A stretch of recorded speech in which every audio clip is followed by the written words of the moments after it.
Hello, everyone. Good day, good morning, good afternoon. Thank you for being with us today. We are going to have another exciting webinar from the SCoT webinar series on creating and marketing tourism values for communities through local food. As you see in the title, we have a lot of food and related information today. So I hope we have enough food for thoughts as well. Let me invite our lead curator of SCoT, Professor Jafar Jafari, for an opening remark. Professor Jafari, the floor is yours. Well, thank you and good morning, everybody. First of all, I would like to thank the moderator and the excellent panel that he has put together on a very exciting topic. It just happened that I was with Francis at a conference. We were sitting in a bus together. We started talking about different subjects, and he told me all about cheese, which I didn't know. And the scientific aspects of it and the commitment that he has to the study of local food. So that gave the idea to us to do a webinar on local food, which blends with the theme of the conference, the theme of the webinars, our webinar series, communities in the center. So anything we do, it has to do with tourism community. The host is very important in this webinar series. And we emphasize the small communities. Oh, there are plenty of webinars dealing with large communities, mass communities, mega destinations, and the sort. What is forgotten is the small communities, small hosts, small operators, entrepreneurs, and the like. And this is what we are doing. We have done at least 25 webinars like this, and we are all okay all the way to the end of the year. This very month, we have 4 webinars coming. This is the first one, I believe, of the month. And then we have another one coming in Russian. We do different languages also. We have one coming up in Farsi, and we have one coming up in English as well. The list of our future webinars are all on the SCoT webinar website. We invite you to check with them. We invite you to join us. And I know that I don't have to remind anybody that we are going to concentrate on the community and host community, because your theme is suggesting that this is going to be exactly the case. So once more, thank you very much for this webinar. We are all looking forward to see what you are cooking for us. Thank you. Thank you, Professor Jafari. And let me introduce our moderator and co-moderators for this webinar. Dr. Francesc Forte is our moderator today.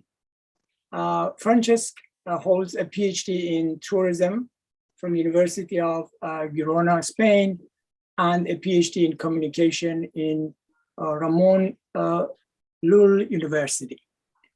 He is a lecturer and researcher at the Department of Business, University of Girona, and a lecturer at Open University of Catalonia. Francesc is undertaking research on culinary and rural heritage from a marketing and travel perspective. Particularly, he focuses on the food tourism phenomenon, making connections among food, identities, landscape, regional development, rural activities, street foods, and tourism experiences. Tracy is going to co-moderate the webinar today. Tracy Berno is Associate Dean, Postgraduate, and Associate She's the Associate Dean for Postgraduate and Associate Professor at AUT University in Auckland, New Zealand.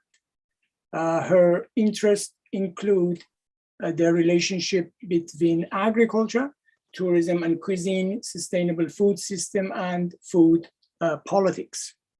She has researched and published widely on agriculture, culture, cuisine, and tourism development in South Pacific and Asia, and has co-authored 3 international award-winning books in this area.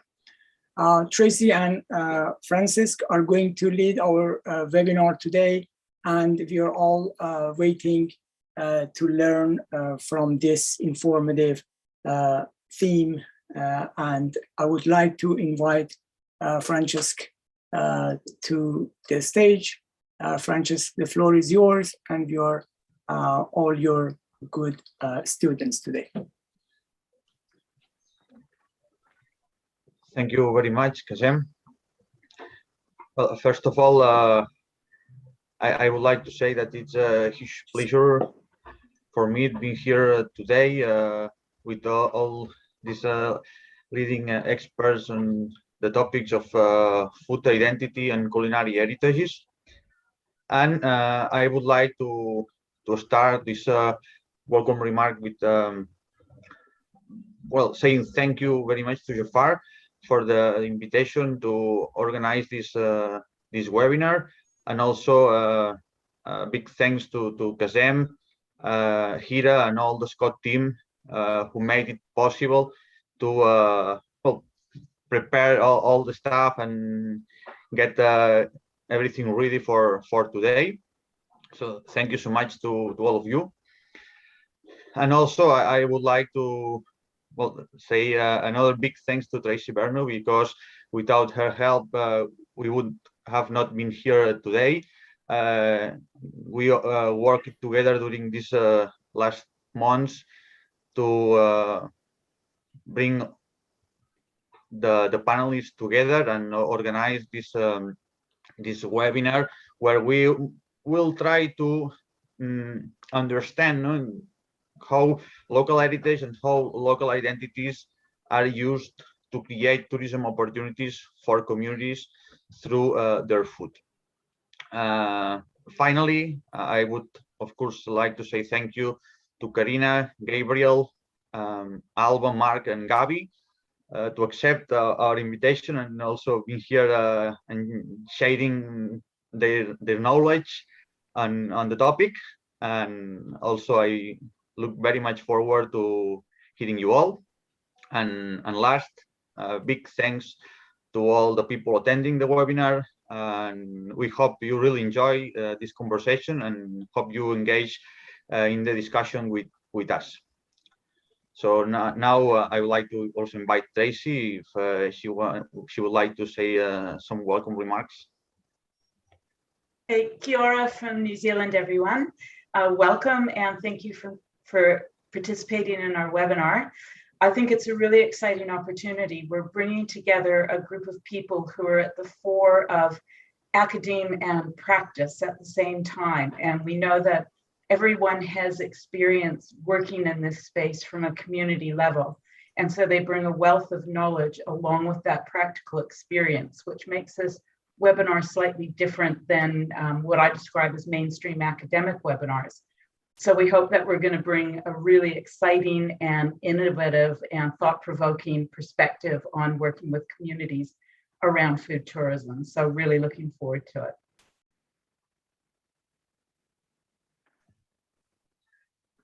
Okay, thank you so much. So I will start with my presentation, a short presentation. I will share my screen.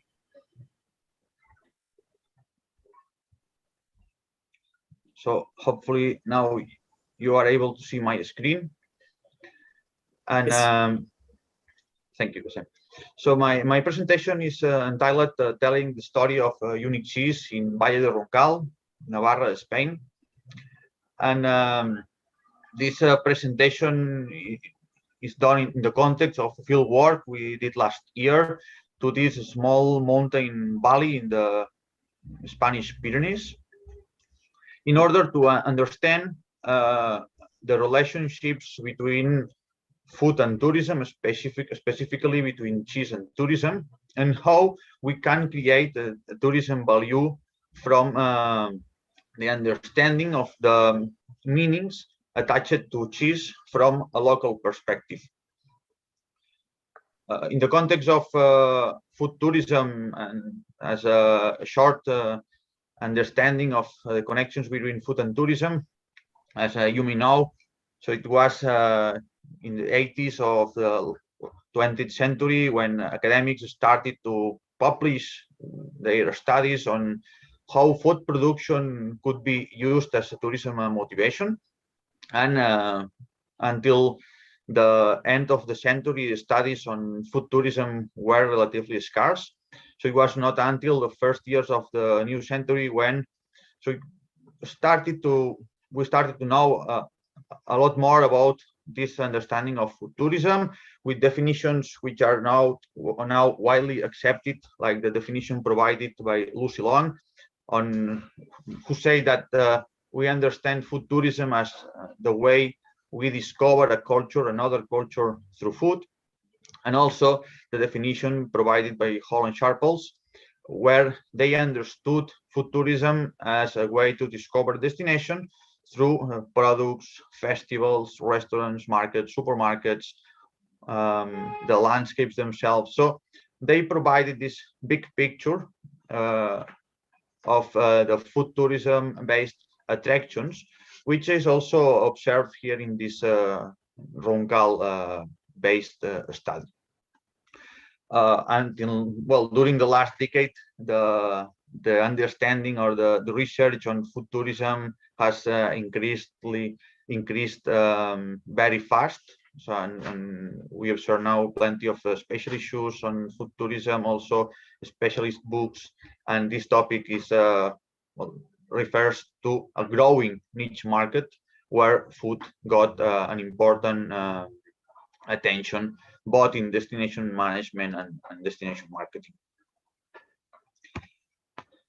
In terms of the context or the geographical context of the study, Roncal Valley is this small portion of land in the top right hand of the picture. So this is the Navarra region in the northern Spain, and Roncal Valley is this region just in the southern border of France, with only 1,000 inhabitants, which is located in a mountain region in the context of the Pyrenees. This geographical context, and I will now come back to the previous slide, this geographical context provides a high mountain environment, which also marks the taste of the products, and specifically the taste of cheese. So the climate, the rivers, vegetation, so everything plays a part in the final taste of the local product. And in the case of cheese, which is made from the milk obtained from the animals which are grazing and feeding in the land, this connection between the landscape and environmental values and the final products is very clear. Also, the landscape evolves with the seasons, and this is also transferred to cheese, because cheese does not taste the same in summer than in winter, because what the animals eat is not the same in summer than in winter. So this is the first factor that helps to create this value for local food products, the environment and the landscape where the product is featured. Second, I would like to highlight the history, where when the Roncal cheese was originated, and it was 3,000 years ago. A shepherd was walking with his sheep, and in a really hot day, he stopped by this dolmen, this Raco dolmen, and he left his bag on the top of some hot stones. And what it happened is that the hot stones boiled the milk, and the first Roncal cheese, the first piece of Roncal cheese was created. No, so that bag was found in this dolmen, and this is the the first example or the origin of the Roncal cheese. The dolmen is still, so this picture was taken during the trip to the Roncal Valley, and the dolmen is still available to visit. And the other aspect I would like to highlight in this storytelling is the rural lifestyle. So I talked about the environment, and the animals are an important aspect of this environment. And Roncal cheese is made of sheep milk, specifically of a native breed, which is Lacha sheep. And Lacha in local language means hard sheep. And here there is this practice of transhumance, which when the animals are traveling from high mountains to the grasslands in Bardenas Reales, which is a region, the southern corner of Navarra. And this transhumance is still part of the rural lifestyle nowadays. It's a hard part of the life of the sheepers. And still today, the sheep are going through the same landscapes than thousands of years ago. Of course, they're now crossing roads, but the landscapes remain quite the same. And the rural lifestyle brings us the cultural context to the understanding of food. The cultural context in terms of practices, in terms of the machinery they use, how they milk, how they make the cheese, and how this is finally transferred also to the final product. So we have the natural environment, we have also this cultural context through this hard rural lifestyle. Because talking with the farmers, they say that yeah, we really need to love farming, we really need to love to do the transhumance with the animals, because this is a very, very, very hard work, and young people it seems that young people do not want anymore this type of job. So we'll see. This is another discussion. Maybe we can get back to this later. And finally, we have all these factors, the environmental factor, the cultural factor, are acknowledged through a quality label. So Roncal cheese got a protected designation of origin in 1981. So it was the first food, and of course the first cheese in Spain to get this protected designation of origin, which acknowledge exactly a cheese or a food in where it is produced, acknowledge the environment where we produce the cheese, and also the way we produce the cheese. So it acknowledges both the place and the people, and also provides visibility to the product in terms of marketing and the commercialization of cheese, both through agribusinesses, restaurants, etc., and also to allow both residents and tourists to get to know the product.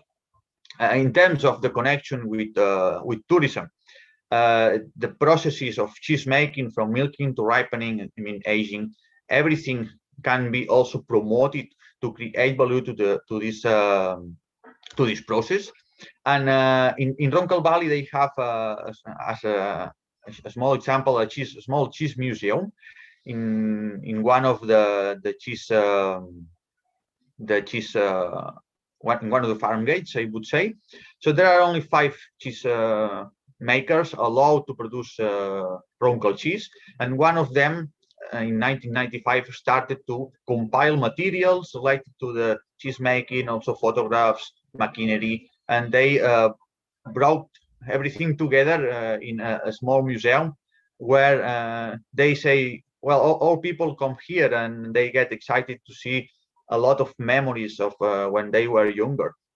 And on the contrary, they also say that young people come here and they ask, what is this, what is that?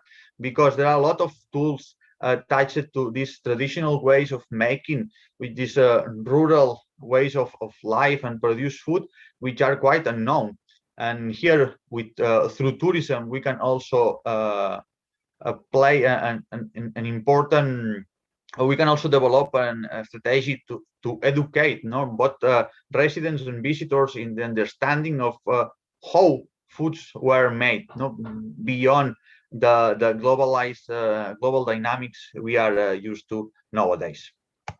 And finally, also I cannot forget to mention the consumption side of the product, because while these studies focus on the understanding of the relationships from the producer's perspective, this is also relevant in terms of getting these relationships with tourism succeed. And we know the pandemics has increased the home cooking again, but traditional restaurants have been the main gate to know a destination through the food. And here there are a lot of restaurants who work closely with the producers and who work with a lot of proximity food. But for example, in Roncal, as in other places, we have observed that while they work, for example, with cheese producers, they do not acknowledge the origin of the cheese in the menu. So you can see, for example, a cheese table in a menu, but not a cheese table or a PDO Roncal cheese table.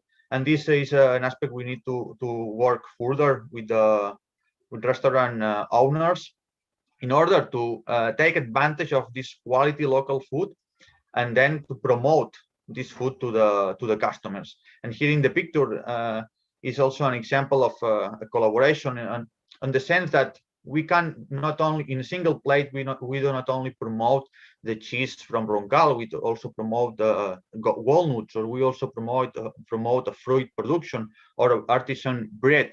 So we can put Roncal in a plate. We can put a place in a plate, not only through a single product, which is important. In this case, I'm talking about cheese, but also through a combination of products, which is even more important. So I will leave the conclusion for later, since I think I am already run out of my time. So this sign only says that this is shepherd cheese or shepherd Roncal cheese, because traditionally this, which is now known as a PDO Roncal cheese, it is originally known as PDO Roncal cheese made by shepherds. So thank you very much for listening. I would also like to say thank you to the Chair on Gastronomy, Culture and Tourism, Calonge Sant Antoni, of the University of Girona, who provided the funding for the field work, which is the origin of these slides. Thank you so much for your attention. And now I will stop my screen and would like to invite to the stage. We'd like to invite Karina Ren to the stage. So Karina, thank you so much for being here. The stage is yours. Thank you, Francesc, and also Tracy, for inviting me in the SCoT seminars. I'm very happy to be here sharing today some insights from another community, the community of the tourism community in Greenland, where we are currently seeing an increasing interest in developing tourism. And in line with that, we are also seeing some interesting tourism or food tourism innovations, and also the taking up of old traditions. So I think that might be interesting for our conversation today, in trying to understand the intersection of tourism development and the development or the working with food heritage. So just very shortly about my work. I am located at Aalborg University in Denmark, where I research the relationships between tourism and other spheres of the social. I'm also the head of our university's Arctic platform, AU Arctic.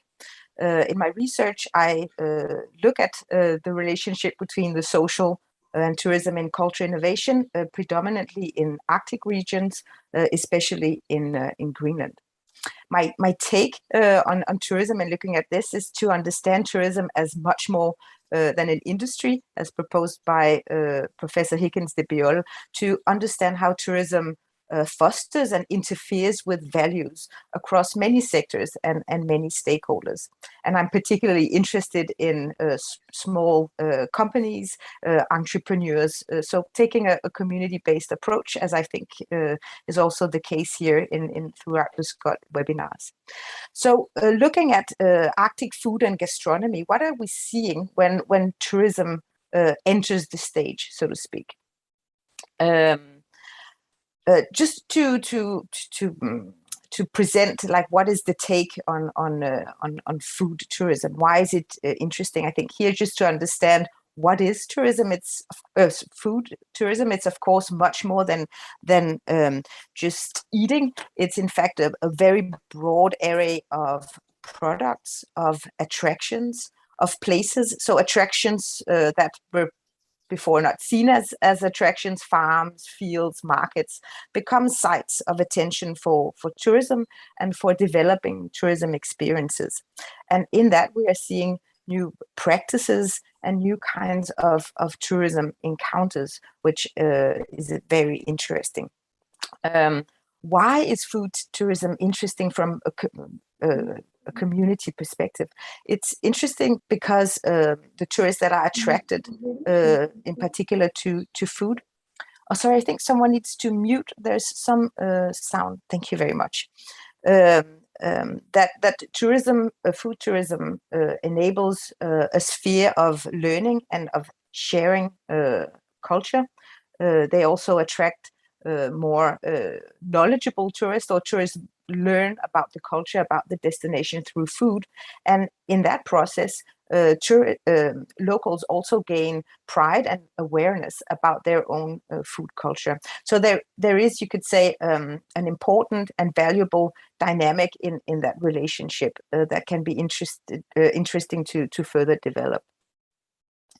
So zooming in on Greenland, we are across the globe here today, and many may not know very much about Greenland. So just to give you a short introduction, it's small and great. It's the world's largest island, but inhabited only by 55,000 people.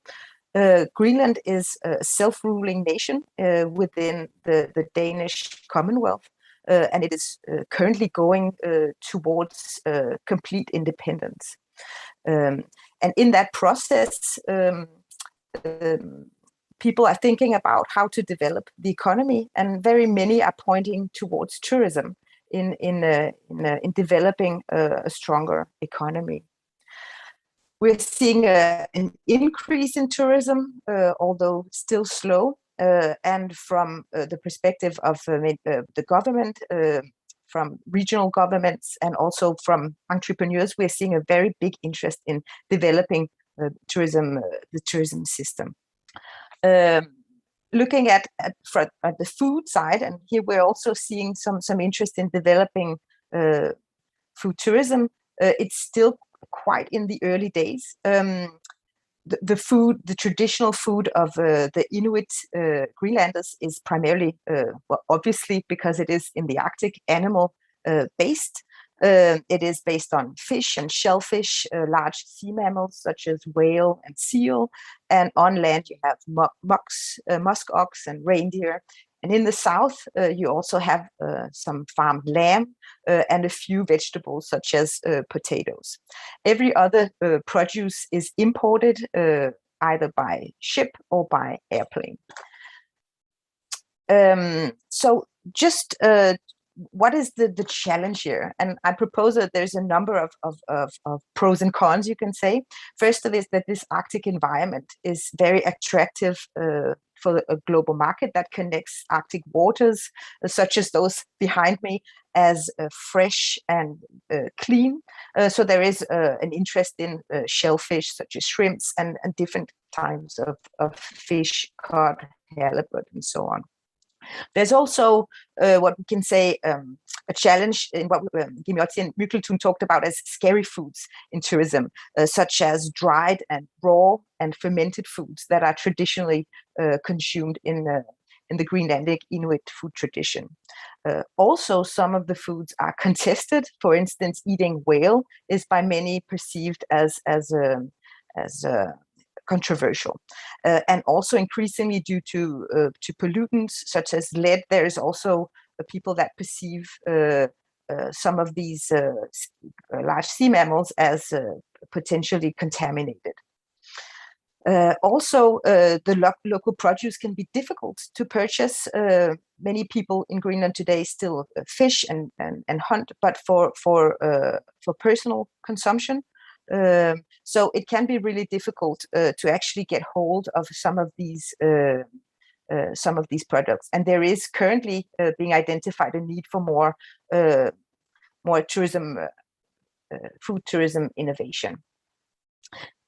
So, in my work in Greenland, I present for you today like a number of configurations, like where food is connected to the emergent tourism market. And I want to just very quickly share 4 different configurations. So a configuration is kind of a bundle of practices, discourses, products. And the first one is what we can call a traditional configuration. A tourism product that's very popular is the so-called kaffemik, where tourists are invited into homes of Greenlanders to share coffee and cake in a sort of a it's traditional in Greenlandic, but of course both the coffee and the cake come from a European food heritage, where tourists share stories and learn about Greenland through this encounter. So a very community-based way of eating and sharing stories together. Another recent tourism innovation that relates to food is the act of eating in nature or eating nature. So going out with hunters or tourism entrepreneurs that take tourists out for fishing or hunting, also just consuming a piece of already caught fish or bird, prepare this over a fire and share stories. A more sort of global configuration is what we call Arctic gourmet. So we are seeing restaurants and hotels catering for an upmarket a tourism market through quite a kind of a global aesthetics, drawing on some local foods, but also drawing in sort of French cuisine, Italian cuisine, etc. And lastly, we are also seeing what we call food innovation. So for instance, Food Lab Greenland, that works with reinventing old traditions of fermentation, for instance, or working with seal, which kind of has an acquired taste in how can we make the seal taste translated for an international audience. So these are some of the innovations, but also the taking up of local traditions and heritage that take part through the current development of tourism. And so, just in conclusion, we were asked by the organizers today to think about how local heritage and identities can be used in creating tourism opportunities. I think these are good examples of how both drawing on traditions, but also new ways of introducing or reintroducing techniques, different kinds of products into the tourism sphere allows for an opportunity for Greenlanders to work with and develop the heritage.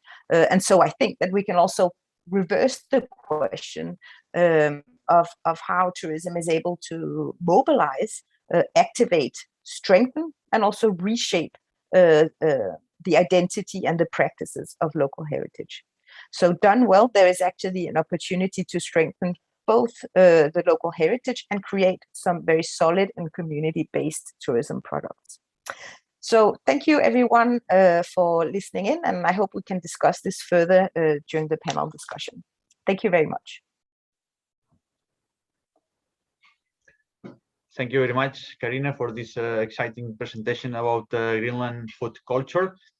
So now we are traveling from Greenland to Fiji, And I would like to invite Gabriel to the stage. So Gabriel, thank you very much for being here. The floor is yours. Thank you very much. I'm very honored to be here amongst everyone. Thanks, Francesca and Tracy, for having me, and everyone else for organizing. I'd like to travel briefly to the South Pacific, and I know I have a couple of fellow researchers and practitioners, thanks goodness, that will know very well what I'm talking about. Everyone else, Fiji sits in the South Pacific, a few hours of air travel north of New Zealand. And it's a beautiful place, no doubt about it. Sort of the picture-perfect postcard view of the South Pacific becomes reality on this lovely place. And Fiji, as many other small island development states, drives very much on tourism as its economic mainstay. And I feel kind of sorry for you guys to present on Fiji because it will probably be impossible for everyone to travel there right now. So you have to just endure the sight of these lovely pictures. And what we find in Fiji, as in so many other countries of or places of the global South, not to say developing countries, but places that are perhaps economically and socially challenged to some degree, is a stark difference. And I think that is something that is very important to understand for tourism entrepreneurs, as well as people creating tourism policy, that there's a difference between the cultural heritage of those that come and visit. And on purpose, I haven't put in a picture of the stereotypical tourist, but I'm pretty sure that most of you know what I'm talking about. We see a stark difference of those that come to the place and stay in places like, for instance, on the left-hand side here, the Marriotts, the Hiltons, the Intercontinentals, and the other international hotel groups, versus the people that live on these islands or in these states, presented here on the right-hand side. And you can see that there is always a well and live food culture on those islands or places, with, for instance, lots of coconuts and yams and seafood and eggplants and so on and so forth. But of course, they don't have their own cultural heritage. In Fiji specifically, we have about 30% of Indian cultural heritage in the population. So and that is probably not even known to many people, that there is a very strong Indian presence also in the cuisine.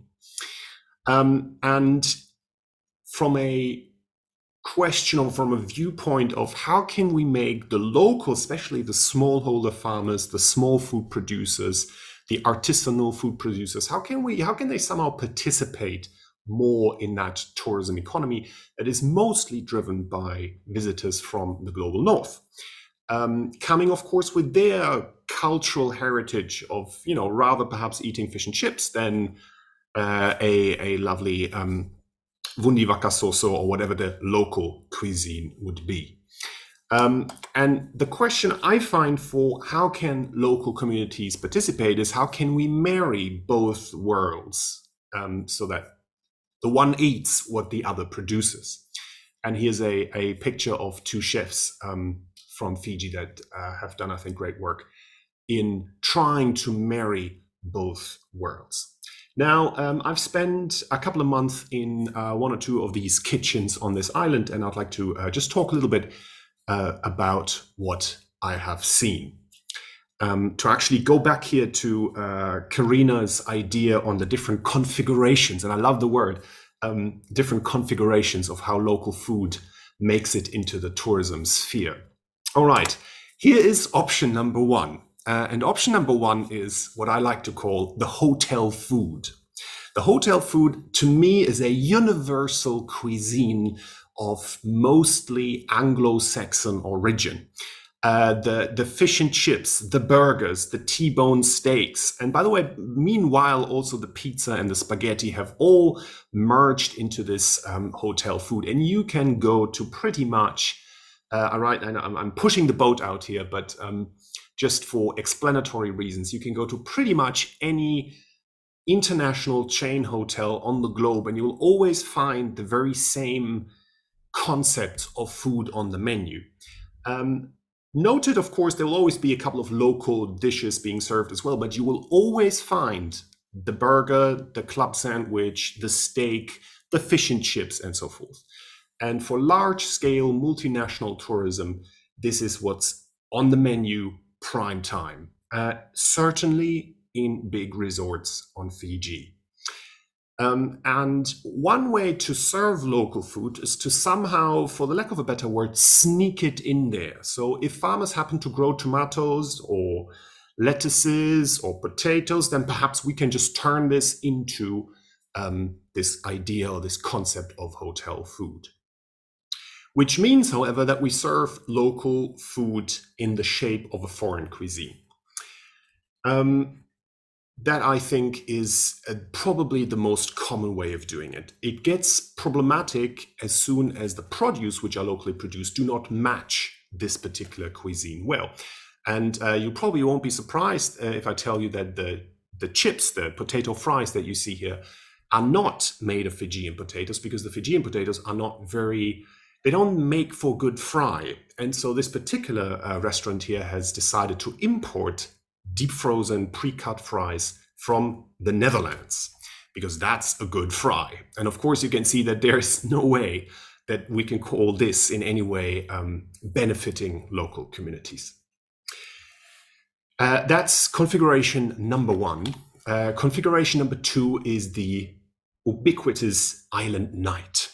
And it's not always called an island night. It's maybe called a Fijian night or a palm tree night or whatever you want to call it. But it is a display once a week, usually in a buffet restaurant, where the hotel tries perhaps its best to somehow present local culture around cuisine as well as other cultural presentations, such as you can see here, some kind of a warrior dance of the local communities. And it always appears a little bit tokenistic, but I've also heard voices of these very dancers who said, well, it's quite nice that we have the opportunity here to perform our dances, because it also provides us with an opportunity to practice, to earn a little money with this, and it sort of helps us to keep the tradition alive. On the food side, it is a concept in which the hotels try to make local cuisine somehow palatable for the international visitors. And it happens once a night. It's usually okay to well visited. It's never the best performing buffet, I was told. And there are some foods which seem to be more actually genuinely local, and others are perhaps not so much genuinely local. That is option number two. Option number three is the fusion fine dining option or configuration, whereby we take the sort of, if you so wish, the visual, the architectural concept of fine dining cuisine from the global north and merge it into local dishes. And so what comes out are amazingly presented, lovely to look at options of food and dishes which somehow resemble the original concept, but are visually highly appealing and visually created in a way that it appeals to the standard tourist's eye straight away. These fusion fine dining concepts are usually based in very small, very high-priced restaurants in these resorts. And they are perhaps visited by some 20, 30, maybe 50 visitors a night. In a hotel of about 500 rooms, you can imagine what the percentage of revenue is that these kind of restaurants channel into local communities.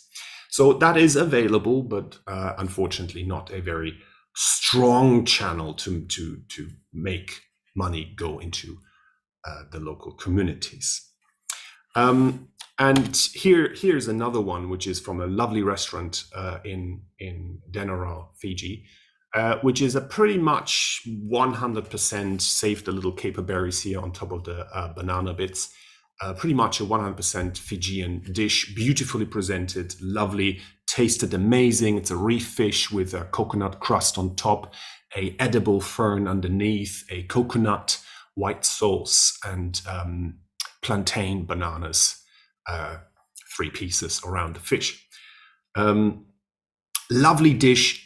Seriously, you could not ask for a more impressive way of moving local ingredients into something that appeals to the more, global North tourist.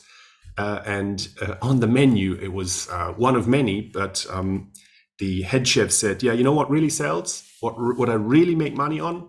That's fish and chips. That's what I really make money from. Sometime people order this dish, and these strange researchers come along and want to interview me on local food. That's what they order. Everyone else goes for a pizza or a T-bone steak or fish and chips, which is, of course, a special circumstance of Fiji, and I very much imagine other small island development states. And of course, if you go to the Arctic Circle, like Karina has just said, you will have a different batch of tourists. You'll have a different type of tourists coming to visit. And so it is, to my mind, always very important to realize that there are different opportunities to create local food, tourism, and local community benefits out of this, depending on what kind of tourist you have. And I'd like to give just 4 little propositions here that hotels, restaurateurs, and so on can use in order to channel perhaps more benefit into local communities. They somehow need to translate traditional recipes into appealing dishes, like the one in the background you see here right now. But it also takes explanation, because you might have certain food items that international tourists are not accustomed to. And what you don't know is usually what you don't eat. And so you need to tie in not only the chefs, but also the service personnel and train them on how to explain things, what the dish is, how it tastes like, perhaps what it is similar to that other people could know. You also need to understand the local communities and how they deal with food and what their perhaps also limitations is. Some farmers might not have a bank account, and so some hotels might not be able to source from them because they don't have a bank account, and the hotel policy says you're not allowed to pay in cash. And so there are sometimes little barriers to sourcing locally that I think are necessary to understand and overcome. And finally, it is, I think, important to base your concept around food as a tourism entrepreneur, and not only have food as a secondary thing that you perhaps also offer just to feed people. And that's it from my side out of Bonn, Germany. Thank you very much for having me, and I'm looking forward to the discussion.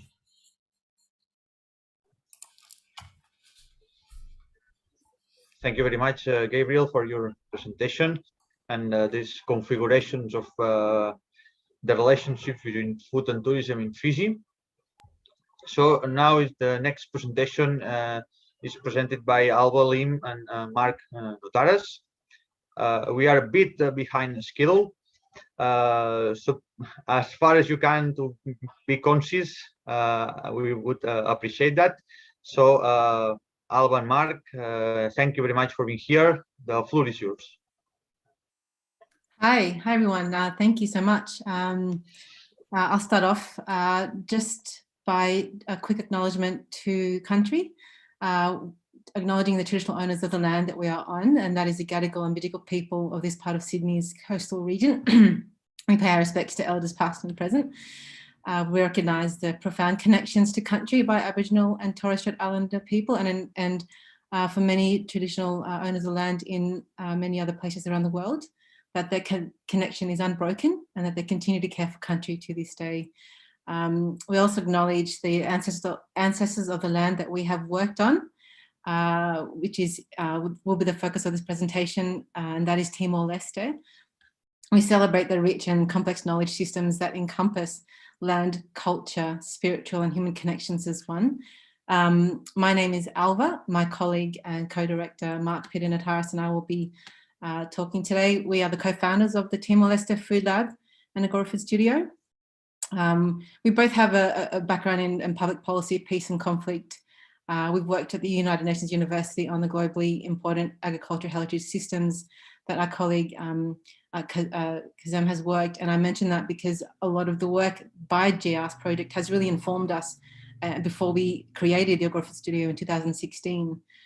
We started with a vision that we wanted to create a space, a gathering place to celebrate local food and food culture, but that we realized after a few months that what we really needed was more than just a space, but we needed to have a movement of hearts, minds, and hands, a community that was committed to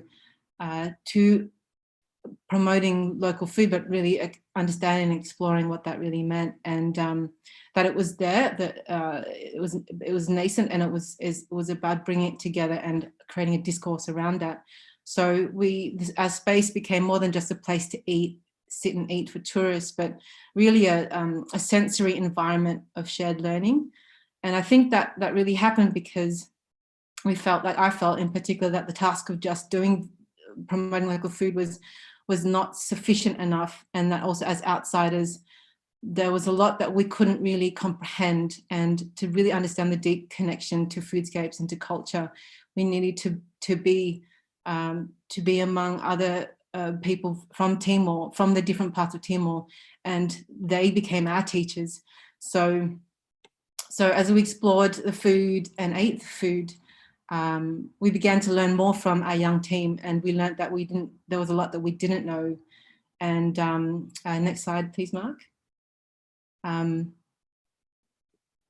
this is a quote I want to share because it's an approach that really I'd like to emphasize today, is that, you know, to really understand how local heritage and identities can create opportunities for tourism, we first need to understand how food embedded in time, place, people, the food will inevitably change us. And, you know, as academics, food is a challenge because it's a subject it's not static. Our subject is generally static, but food as a subject is actually, it's lively, changing, never constant. It ripens, ferments, it rots. So unlike other subjects, we ingest it, and food changes us as much as we change it. And so the responsibility is for us as outsiders, you know, to really understand and what role are we playing, and that the food will change us when we're there in that place. And people that share their food with us, we will be changed by it. And so we need to be intentional, to be open, to be changed by each diverse foodscape and food culture. And if we don't, then we couldn't run the risk of, and we have seen it, is that, you know, monotonous food tourism where all the plates are the same. And understandably, that's what tourists want. But we're really starting from, it's not about just doing it for tourists outside foreign tourists, but really what is happening within the domestic space. How do the people, in this case, people of Timor, view their own food and their own food culture, and really enlivening that conversation and enriching that conversation. And we are just the outsiders to really observe that, and also to absorb it and enjoy it, and that they are the ones who are phrasing the way that they explain their food and their culture. So what I'm really talking about today is more of an approach to learning, a sort of a pedagogy. Next slide, please, Mark. So I'm asking, I ask myself a lot when I'm in these Timor-Leste, is to really be open in whatever area I'm at. You know, what are the foodscapes of this place? And I don't mean just the country. This country, so I should have said at the beginning, Timor-Leste is about 8 degrees south of the equator. It's north of Australia, and it's close to Bali. And even just a small island, I was really shocked by there's so many unique foodscapes, as you can see in this image. Different foodscapes, different food cultures, and this map was created together with 20 farmers from different parts of the island, and it was from using produce from just the 1 month, and the month of October in 2015, and even just from that one period, there was already so much there. So it's when we try to understand, I try to understand the different foodscapes, and then also how does it change each season? because it's a mistake to sort of use a Northern Hemisphere definition of season here. It's not just 2 seasons, which is some people say wet and dry. Actually, there's a lot more. East Timor being embraced by the huge energy that is the ocean, a lot of seasons are determined by wind and tides. And so to really know more, you have to hear descriptions from people in their own regional mother tongue. And it's not the national language, but actually there's about 30 plus different languages and dialects in Timor-Leste. And as the season changes, trying to understand, you know, how do people know even that their season is changing, and asking, how do you describe when a season changes? In Timor-Leste, people will refer to certain plants or birds, even bird life. I hear people say sometimes, you know, it's tamarind season. You know, tamarind season is coming because you start to itch. You feel your skin gets very dry, and when you just start as a sort of those surface level questions, you start to really get into deep knowledge. But the activities change depending on the season, how they grow, prepare, eat food. There's a lot that's revealed. Timorese have a rich knowledge of wild vegetables that I've never experienced that before. You know, they know how to prepare, ferment so many different dry legumes that are often actually quite toxic. But the amount of preparation knowledge to find it and then prepare it is so rich. So foodscapes really also dictate, you know, the way what you see on the plate, but also the ceremonies involved. The ceremonial food, for example, in the mountains will involve bamboo, because that's where bamboo grows. But around the coast, you'll see probably more palm leaves, coconut palm leaves. And it also dictates in terms of the equipment that they have, the tools that they use. So in the middle of the mountains, there's a lot of palm wine, and people distill the palm wine using pottery and bamboo. I also mentioned here on sensory that it's really one of the other things that was really surprising to me, I think, is to really ask someone, you know, how do you eat? How do you create the unique combinations dictated by your environment, by your foodscapes? And asking you, how do you describe this taste? How does it taste for you? So we did a raw honey tasting together with Professor Tracy Berno last year when she came to visit, and just asking the team about we had about, I think, 6 to 10 different honeys, raw honeys from across the island. And the way that they described it, just listening to their language and the words they used, is, you know, it's really rich and it's quite telling. And it's not the way that I would have described honey, but that's what made it more exciting for me, because I was learning a different way of describing flavor in their own language. They were saying things like it tasted like marigold or moringa leaves. So there's heat involved. It's not just like honey is sweet. There's all this complexity of flavor that comes out.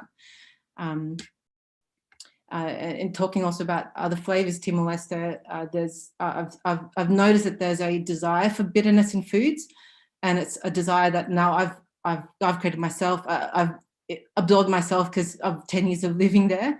And also chalky foods, for example, Aotearoa Island, there's one village that they ferment mango seeds in the ocean for 1 month, and it's dried. And when it's dried, and they crumble it, and it becomes sour. It's like it's aged.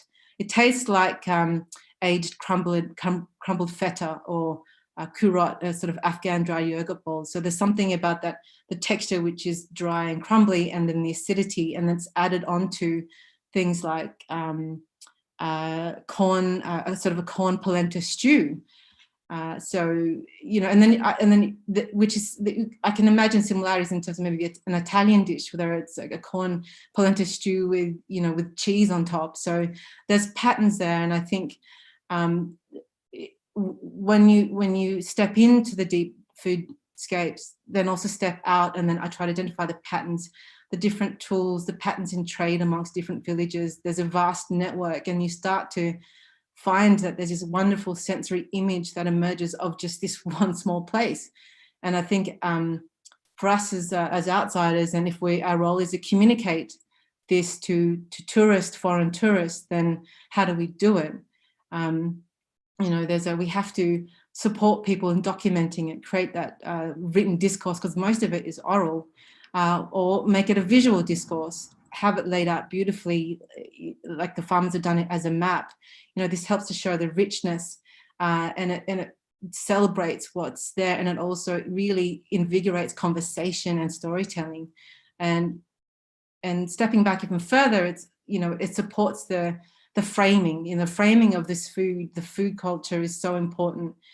So when initially working with young people, they would say things to us like, "Oh, we just boil the vegetables, we just boil the yams," and it's really giving, just emphasize for them the confidence. And no, you actually do much more than that. You know all this knowledge of seasons and geography and culture and language. You do all that before it even gets to the plate. So it's not just you just boil it, and so it's just reinforcing, a positive framing that really reveals even just a small part of that diversity. Sorry, I spoke a lot there. The next slide is Mark. Thanks, Alba, and thanks to Tracy for including us here in the organisers. I won't go so long in this slide. I won't read it all out, but just to say that, as an organisation that is always benefited a lot from sharing what we've learned, which of course we didn't know when we first set up the Timor-Leste Food Lab and Agora Food Studio, actually 5 years ago to the week. We didn't really think about this idea of a continuum of local foods value to tourism. Linked to the topic of today's discussion, we can see that we've come up with some sort of, markers that we've discovered over time. And it's not that in Timor, although tourism's newer than in a lot of countries, it's not that the country is on one part of this continuum, but there'll be different organizations along different parts of this continuum. And you'll find that in your own countries and contexts where you're working. We do find, however, that a lot of people, when I say people, I mean communities, guest houses, people who grow food, people who distribute food, are unaware of the local foods value to tourism. So we have to work where people are at, and a lot of those people are at that point. And that's not easy to sometimes find. We make an assumption that food tourism is something that's understood, or even that tourism's understood, but you've got to really find out where people are at. And then we find some other people who are aware of local foods value to tourism, but they don't know how to do it in terms of what a tourist might need, a way to understand it and to frame it. Like Karina said before, certain foods might be a bit taboo, whale eating, those kind of things, and even the way foods are prepared. And some people don't want to see foods being prepared and animals being killed and things like that. So you've got to figure out where people are at. I'll just jump forward to confident to promote local cuisine, but positioned as secondary to Western food. I think in Gabrielle's 3 examples there, you can see that there's this subtle sort of global, it's a neo sort of colonial framing of food, whereby usually French and Italian cuisine are positioned at the pinnacle as something that's aspirational. And unfortunately, most curriculums in the developing world and most food colleges are sort of promulgating that from a very top-down perspective, and not really leveraging and taking advantage of what's in those countries in terms of not only the ingredients, but the techniques. So how do you, actually give confidence and value to people to promote local cuisine as being equal to, or even more greater than, in some cases, Western food? That's all about your framing. And I won't get into that now, but just think about how we're actually framing local food versus the sort of dominant European foods that are out there. Because I know time is short, and I know there's time for questions later. I'm just going to move on. Yes, Mark, it would be nice if you would be able to end in a couple of minutes. Sure, no problem. Just briefly, I think what we found over the years is you need a head, heart, and hand approach.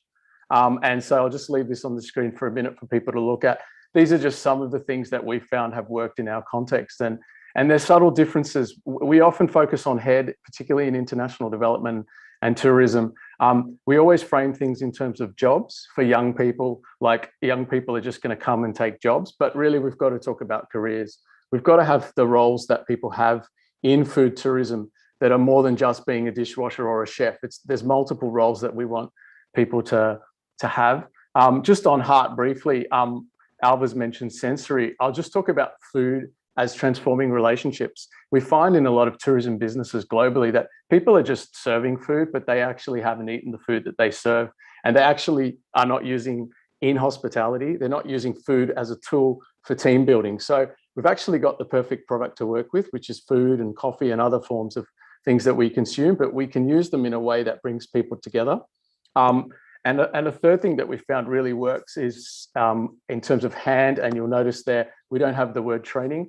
We've got to do business-to-business exchanges to build empathy along a value chain, particularly in economies where the sort of modern economy isn't so well understood, and people don't know their role in that sometimes. So it's explaining that we all have to work together along a food tourism value chain to make things work.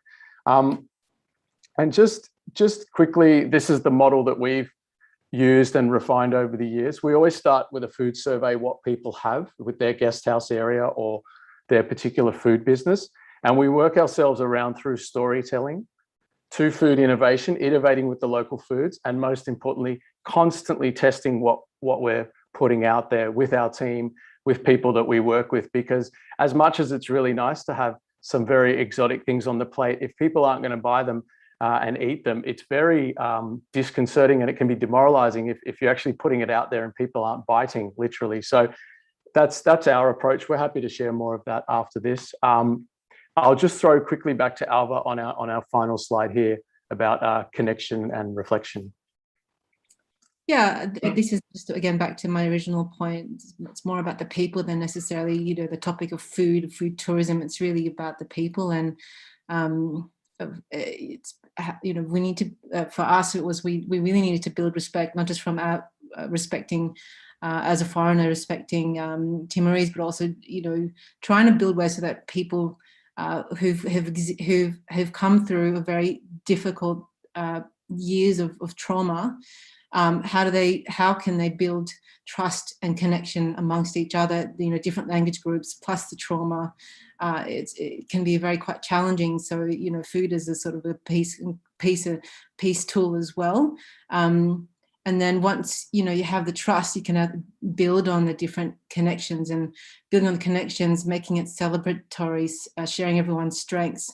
And then co-creating. It's not just myself going, okay, I want you to do this. It's actually, I was asking, how can we create value? What do you think about your own food in your own, I don't mean just Timorese food as the national dish, but more, you're from this particular language group, from this region. How can we, let's create something with what you have, and you guide us. And that really is, that you see that dictated on the actual plate. It's not just, this is one dish, like pad thai is the national dish that's been what the government has put as a policy, but it's more really emphasizing diversity. This dish from Baikal from this month of the year is what is represented on the plate. So really getting deep down into regionality, seasonality, and co-creation of that. And that then helps to bring people together to share the different stories from the different areas. And as Mark said before, really embedding a culture of transferring shared knowledge, because ultimately that's what we're there for. And we my personal experience is I really want to learn from other people, and a big part of that is transfer that knowledge. And that is a way that I guess we create the sustainability, that word sustainability, how it's not about Mark and I, we're not there right now in East Timor, but the team are there, and they're continuing, and they'll do it in the way that they do it in their own voice. And I think that's for us the most important thing. Thank you. Thank you very much, Alva and Mark. So now we move to the last but not least presentation.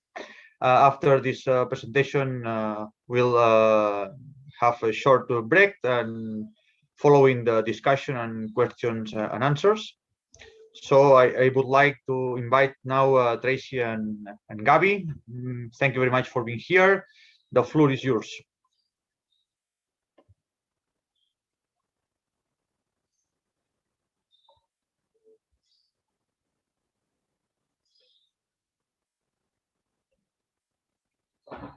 Your mic is off. Tracy, can you Turn on your mic, please. Sorry, I was just having a couple problems with the computer. I'll just get the screen share up. We've just got a really, okay, we've just got a really short presentation. Unfortunately, it skipped ahead. Okay, Gabby and I work in a space where we really want to be able to work with communities to create mutual benefits around food-centered tourism. And we work on a basis of a simple but a really powerful idea. And that's that we can harness the power of food as an agent for change and development.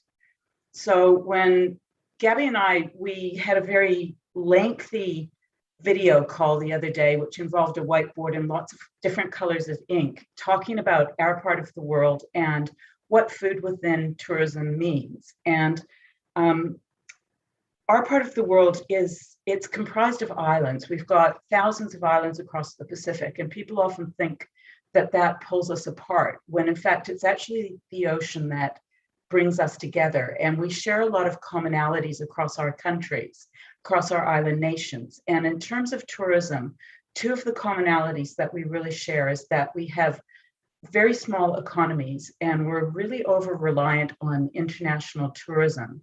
And over the past 18 months, when our borders have closed, it's been a huge shift in what's happening in our region in terms of tourism.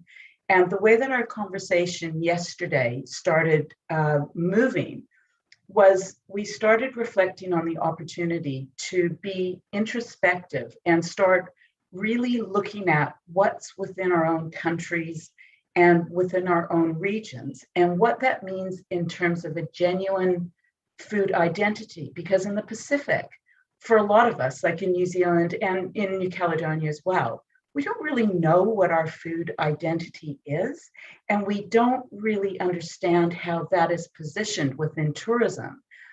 We've been so busy chasing after international tourists. And now that we finally have the opportunity to literally step back and take a breath, it's presenting us with that opportunity to start from where we are, to start from the place that we stand, to better understand who we are and what it is that we have to offer. And I think at this stage, I'll probably throw it over to Gabby to pick up on that idea.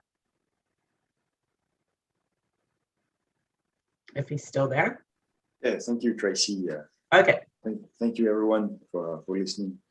I'm on this little island called New Caledonia, maybe 2 hours north of New Zealand by plane, that we cannot take anymore because we are in our bubble because of COVID. And yes, it's an opportunity for us to have a better understanding of the local food and the traditions. And basically now we only can rely on local visitors, on local tourism. And that's what's happening today. You know, they want to visit their own country. They want to understand better what the food is made of locally.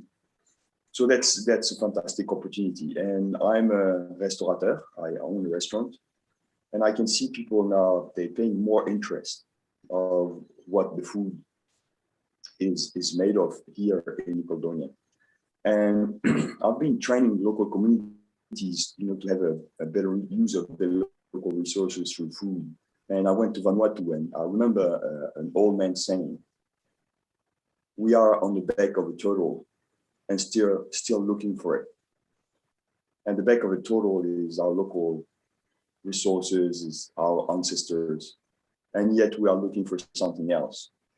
And as Tracy said, it's an opportunity for us, even though it's very difficult for some businesses, some people, but it's an opportunity for us to strengthen our knowledge from our ancestors' tradition. And we are discovering a lot that we can use. And now, of course, we need to build this passerelle between this ancient world, I would say, this native world, indigenous world, to the contemporary world. And that's the challenge I want to go through. And this challenge is so big that we need to do it together. All the islands of the South Pacific, and you guys being grateful to listen to the presentation, because I think if we take all the presentation together, I can see that we have a common approach, and maybe common food system, common food approach on how to feed our visitors, starting from ourselves.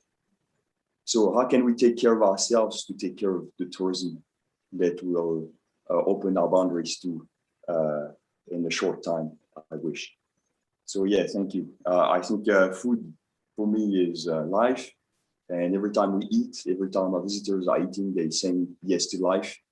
And we want them to say yes to culture as well. And it picks up on an idea here in New Zealand. We have something that we call manakitanga, which the simple translation is hospitality, but in a Pacific sense, it's much more than that. It actually refers to when different groups of people come together and they come together over food to share it. It creates a reciprocal relationship and it enhances the mana or the status of both of the parties that come together, and it always involves food.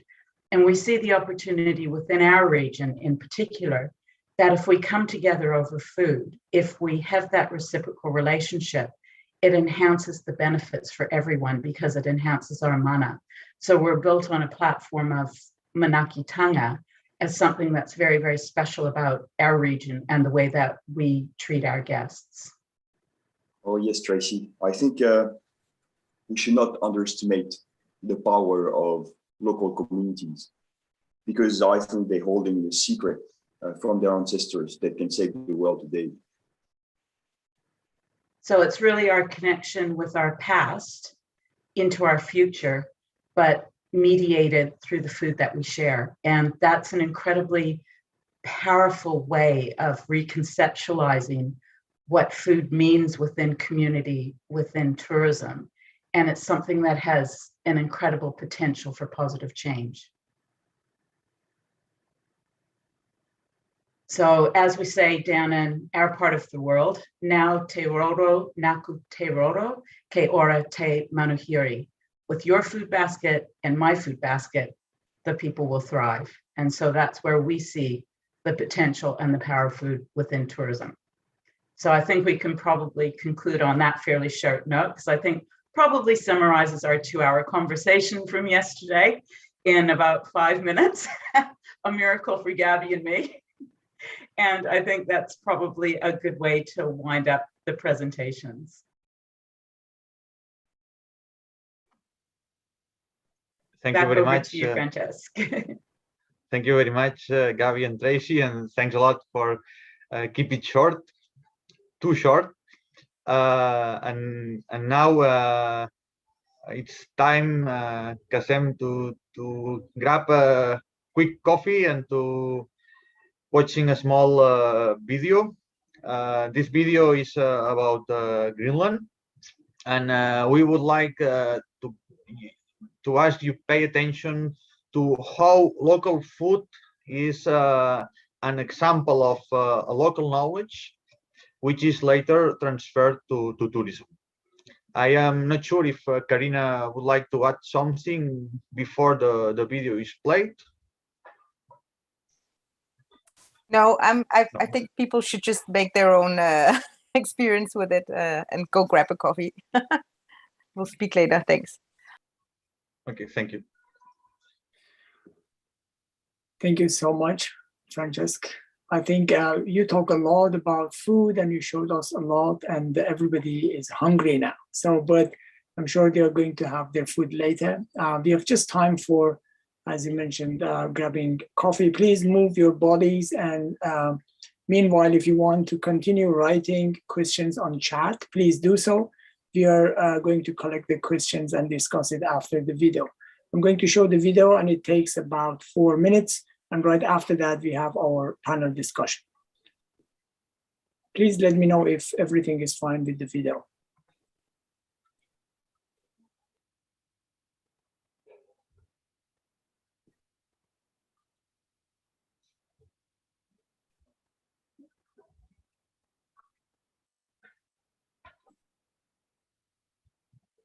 Enormous country with a sparse population.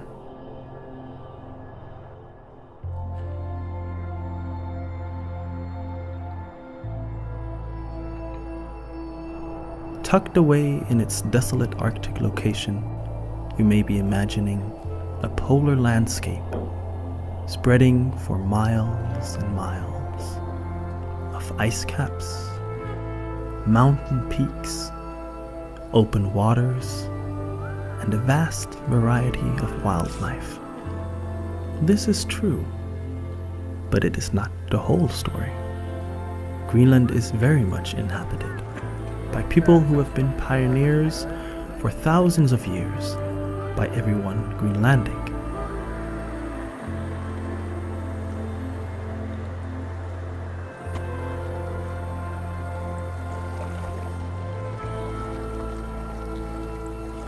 From small settlements to urban cities, we live and breathe everything that is Greenland.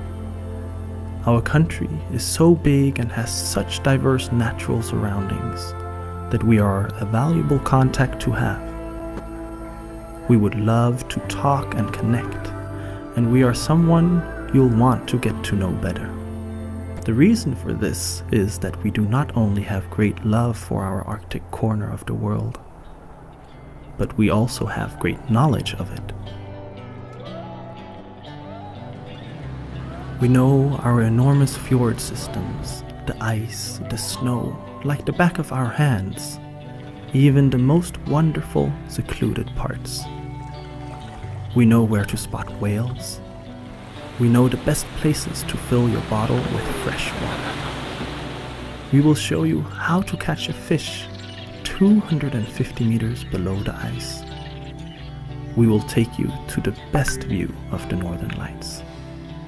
We know our animals, their different personalities, and how to keep them happy. We know how to cross the frozen fjord on dog sled. We've done it for generations, and we love to share it with anyone who comes to visit.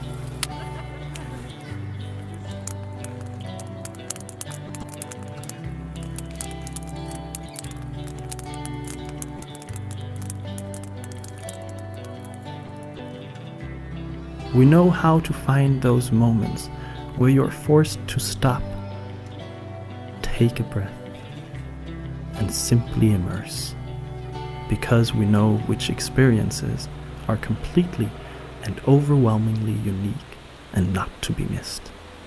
That is our local knowledge.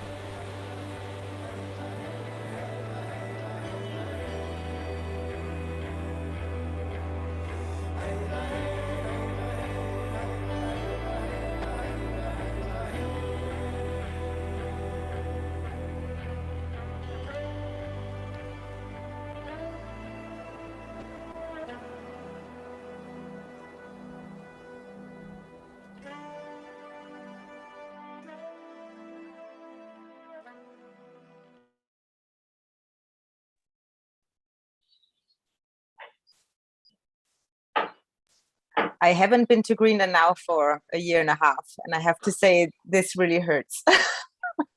I'm going very soon, I hope, and I can't wait now, even more.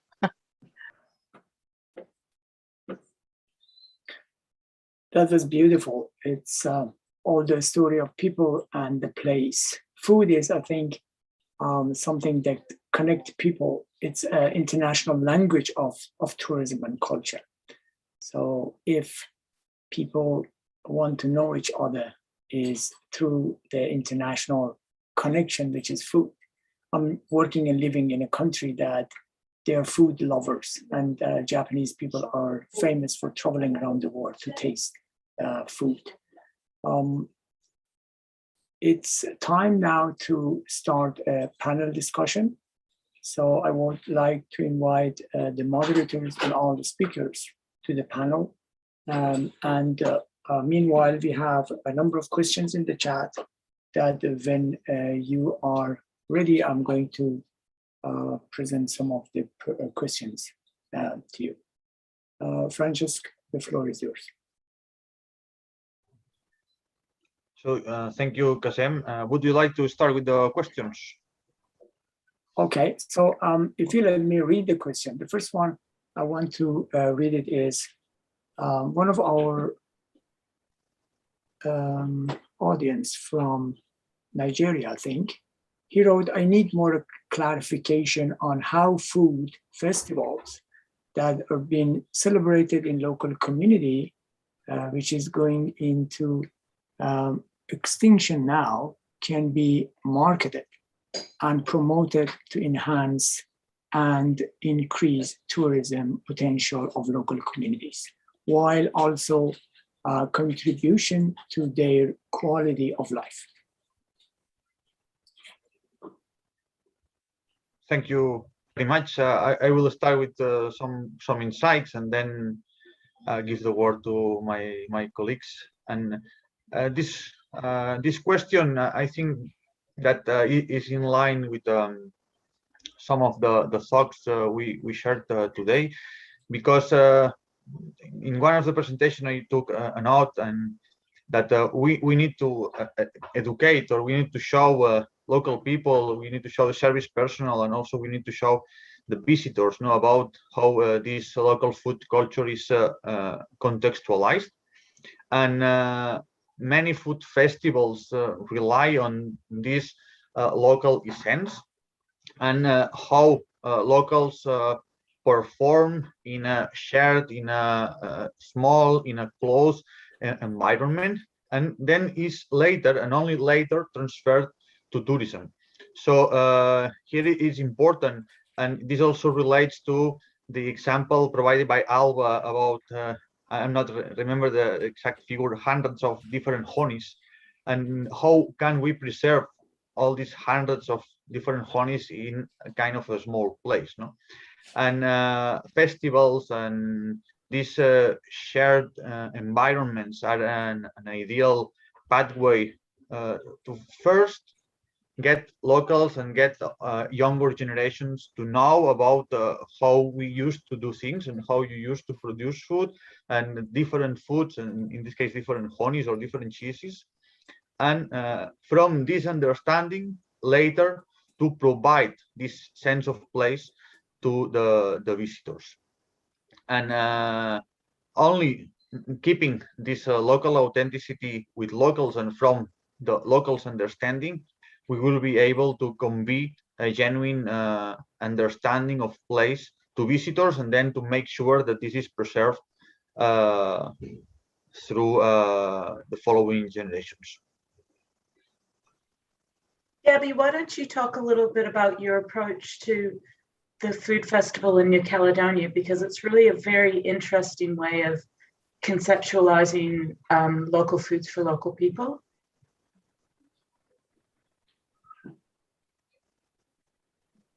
Sure. I think that question is so important. Food festivals, and they play a great role in maybe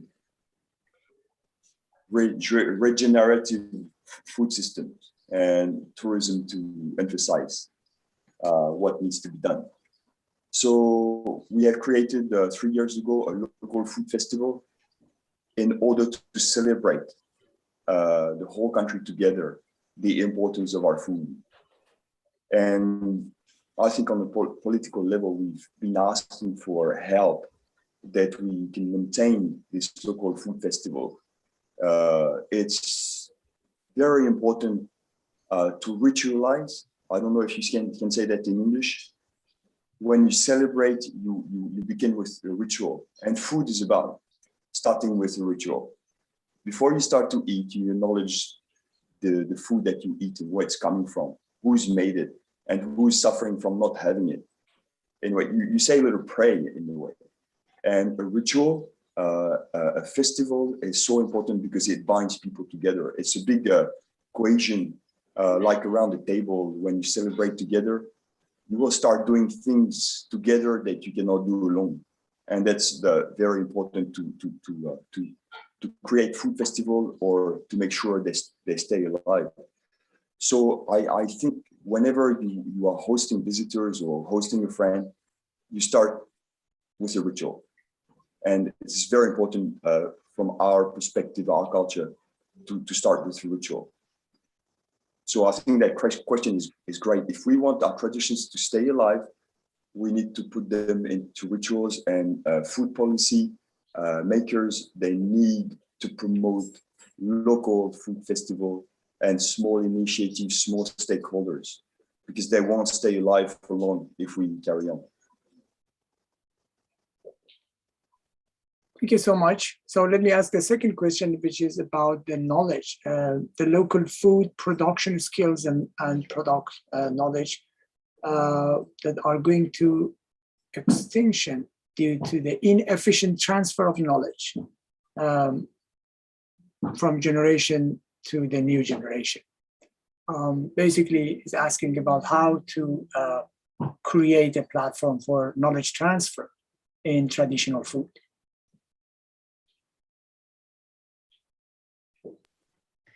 The thing that I think I'd at say least about we can say that sorry. tourism. I think that we can say that tourism offers a potential platform. So I think that we have been given some really great examples here in all of the presentations of how tourism, if managed well, can serve as a catalyst both to preserve cultural heritage, but also to innovate. So finding that balance, so how do we actually make sure that tourism is community based and that it has that good connection in both trying to innovate and strengthen heritage and tradition. And I think that asking that question just to begin with, it of course doesn't offer the solution in itself, but it does provide the attention that this needs to be done. Yeah, Tracy, over to you. Sorry. Yeah, thanks. Sorry. I was just going to say it has to have intrinsic meaning for the community. It has to be something that they themselves want to preserve, that they feel is important to valorize. Otherwise, it becomes very inauthentic. And it becomes performance rather than genuine heritage. And I think the tourism industry at times is too ready to almost dictate to communities what should be important to them, when in fact it's the community that has to define that. And that's something that we can't lose sight of, because at the end of the day, yes, tourism is an economic activity, but it should be for the communities in which it's occurring, and it should be driven by the genuine wants and needs of the communities for their benefit. And I feel very strongly about that. Thank you, Darcy. I think Gabriel wants to add something. Yeah, I was going to make a comment on the economic side of things, and then Tracy talks about the cultural side of things, and then my comment gets sort of a bit shaken up here. But I was just going to say that I always find, slow food's approach of eating what you want to maintain or keep alive is always a good way to connect both worlds, of course. But I also wanted to make that note that, of course, in tourism, we are just always so ready to make something that is perhaps traditional and genuine into something that is then consumed by tourists. But of course, it needs to meet the tourists' aesthetic preference. And that is, I find, a very questionable situation from time to time. Not always, of course, but from time to time. And I just wonder, and I think I'd like to hand that question back here perhaps to Gabby and Tracy or anyone else, I don't know, Mark or Alva, on how would you recommend to go ahead and consult with the communities on what they would like to preserve or perhaps not preserve, bearing in mind that perhaps some of them are not even in touch particularly well or particularly deep with the tourism economy side of things?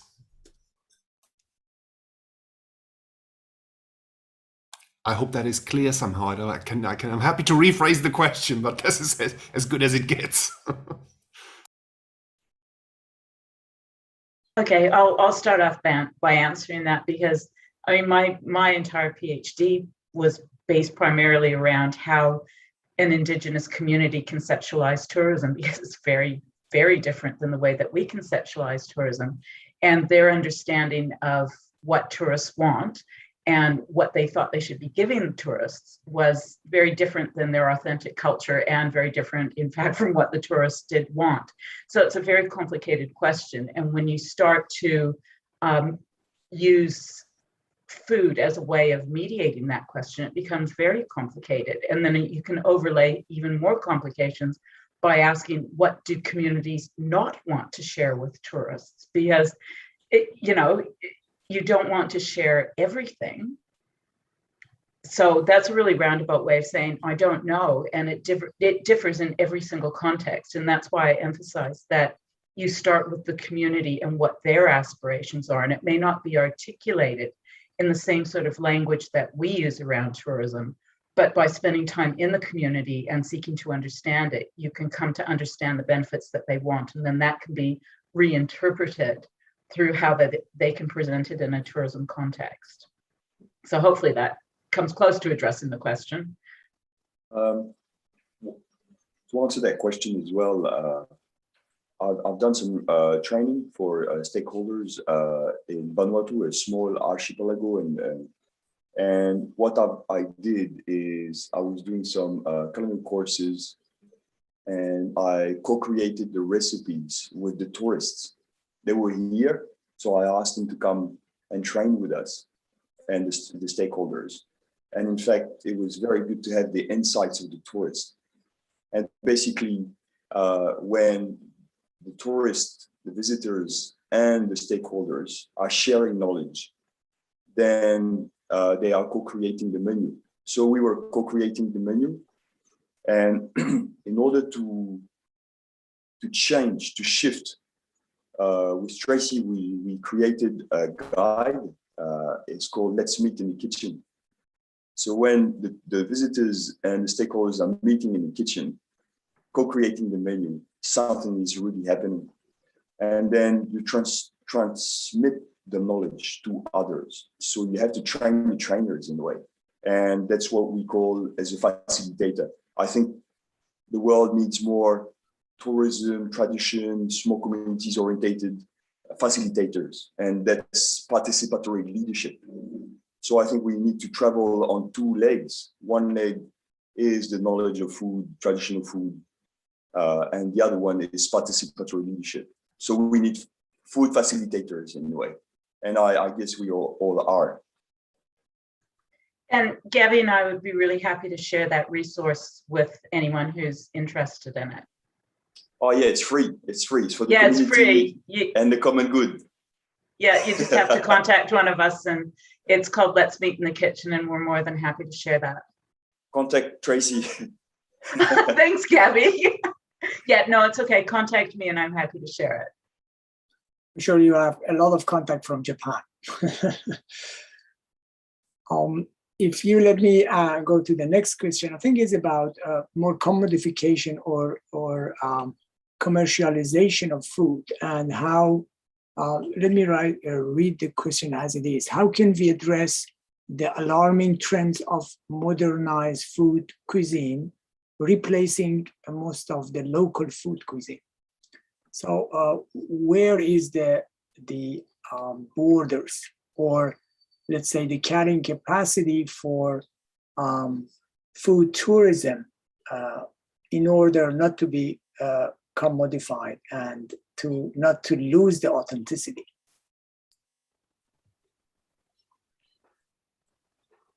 Maybe I ask Mark. Yes, Francis. No, sorry. Well, I think this is also well connected with the previous discussion, and here the parting point should be that locals gain the knowledge about their own food culture as a source for these genuine tourist experiences, which is later incorporated into the tourism systems. And here I get back once again to another definition, which is the World Food Travel Association definition on food tourism, who says that the act of traveling for a taste, defines food tourism as the act of traveling for a taste of place in order to get a sense of place. And we can only do that if locals have gained a good command, a good knowledge on their own food heritage, their own food traditions. And this, as Gabi was saying now, in terms of this training of locals, and how then this authentic knowledge is transferred to visitors.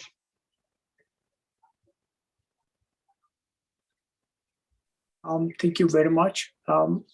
If you let me, I have some questions myself too, and I would like to talk about agrobiodiversity that Alva was talking about. It's a beautiful concept. I see recently more this on the cover of the packages of the food.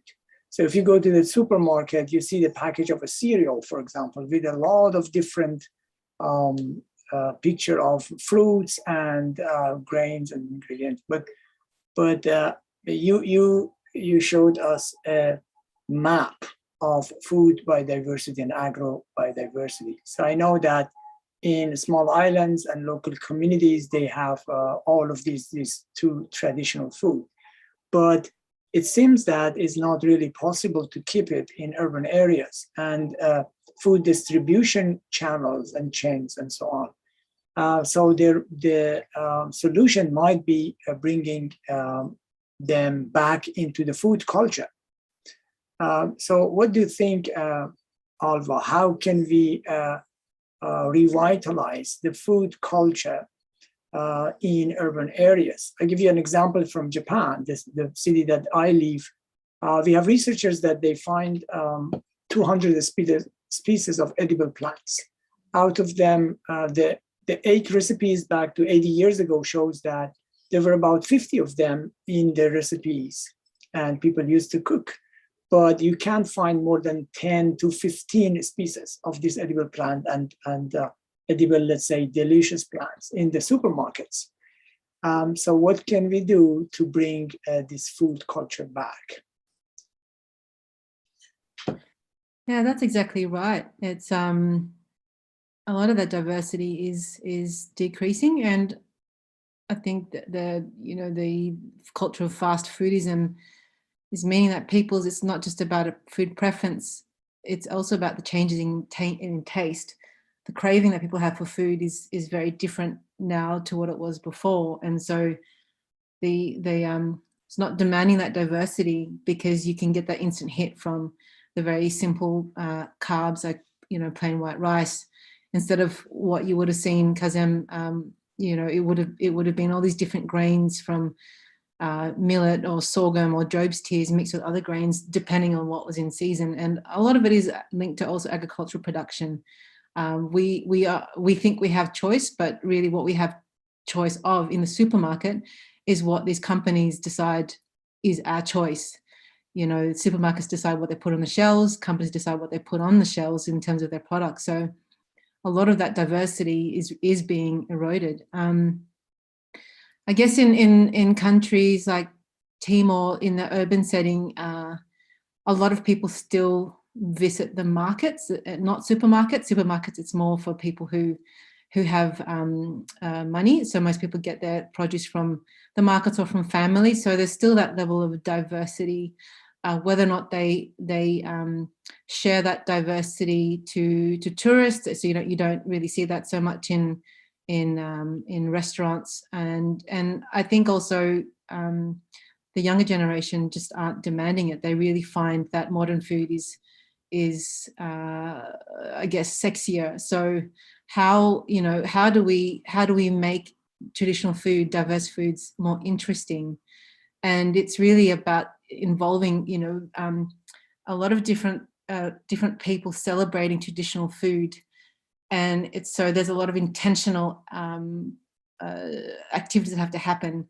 You have to create this space. You have to bring people together. So we've tried to do that with our storytelling exchanges. We wanted to bring people from different generations to talk about the stories with the younger generation, and we had the map or a table full of all these different foods from that particular area only, and that was the draw card. So we brought them in, and then people just started to talk. We didn't really micromanage the discussion. It was just we more micromanaged the space, and just made sure that people brought whatever they could find in their homes, in their communities. And that really instigated a lot of talk, and a lot of stories came out that people forgot that they knew, that particularly from the older generation, and also younger generation afterwards said, like, oh, we've never ever had this before. Because when they have events, say church or someone comes from the government, it's always very much like, oh, we need to serve this particular kind of food, which is not their traditional food. So having all these different ingredients in front of them, presented in a beautiful way, with names on it, and not just names it's not names in English, it's not even names in the national language of Timor, which is Teton. It was names in their mother tongue, and that's really, really important. And I could show a video, not a video, but I can show an image here. Mark, if you just let me, how do I do it? Share screen. This is just an image here of on an island. Can you see that? Yes. Yeah. And so this is some of the storytelling exchange that happened. And this was, and I guess the process here is important. The process being, it's not me or Mark telling the story. It's we spent a lot of time beforehand with the different women and guest house leaders. We sat down with them and had a food storytelling exchange, and they told us their stories.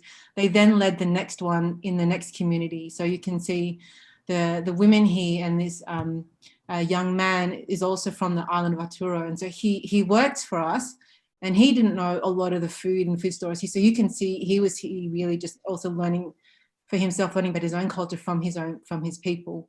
So we were just facilitators, and it's really, you have to be intentional on how you facilitate, and it takes quite a few days to do it, and a few approaches to do it. But it was really significant, because after that there was an interest in that village of Bikeli, in their own food of Bikeli, and that's not even just the island. Like there's about 4 or 5 main different villages on the island, and each of them have their own different food culture. And so you have to start with each community and do it step by step, and get them to create the exchanges.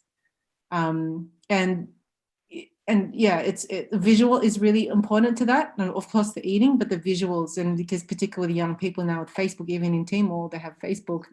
In really remote parts of the country, they can access it. So you're competing with advertisements from overseas. You're competing with, for example, young Indonesians studying in the US and doing YouTube videos of how instant noodles is the best thing in the world. So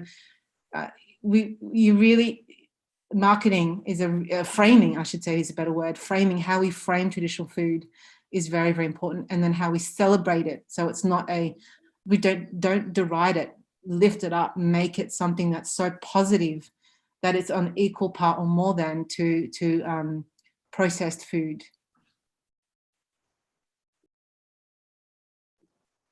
Thank you so much, Alva. It's so informative. Just to add a note from one experience in Japan, some of the tourism operators, they include nature-based tourism based on edible plant and food, that they take people to the nature and they teach them what species are edible. So something like food treasure hunting. They pick up what they can eat and bring it back, and they cook together. This has been practicing, maybe in practice for a few years, and have showed some successful examples. I think Gabriel want to add something. Yeah, just on the presentation of Alva and her note on having communities talk about what they have done in the past and what own experience they had. I was on a research project in South Africa, and we tried to teach organic, sustainable agricultural practices to South African women, unemployed women from the townships. And agriculture in South Africa has a very poor image. And so they were not very happy about learning agriculture, because they associated that with poverty and the not so nice parts of colonialism and all that in South Africa. And then they quit that project and used the money rather for creating school gardens in and around primary schools. And I thought that was a brilliant idea, because the kids, they don't have these associations with, oh, I only want to eat pizza, oh, I only want to eat spaghetti. They go with whatever is there. And if they see a carrot popping up, out of the raised beds, then that's an amazing thing, and they will fly with it. And so I think to add on to Alva's idea of have, powwows around what our local food experiences is, you might also want to ponder whether perhaps school gardens are a way forward, and integrating that knowledge into primary school education, because they are still curious and in a way not so shaped into, oh, really, pizza is the only thing I really, really like. Maybe just as a side note, as a side dish to Alva's main course. Can I just a quick point? Sorry, a really quick point, and it's yes, Mark. Provocative, but I think getting back to one of our intentions today was to share a pedagogy.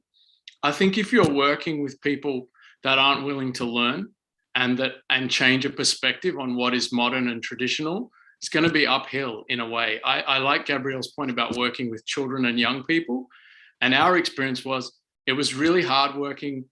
It was harder when people have industry experience where their whole framing of what is sexy and what is modern is based on a Western model of a post-colonial kind of way of working for tourists and reaching up to tourists. That's going to be really difficult. So I think sometimes tough calls have to be made if you're working in the space of really trying to change perceptions.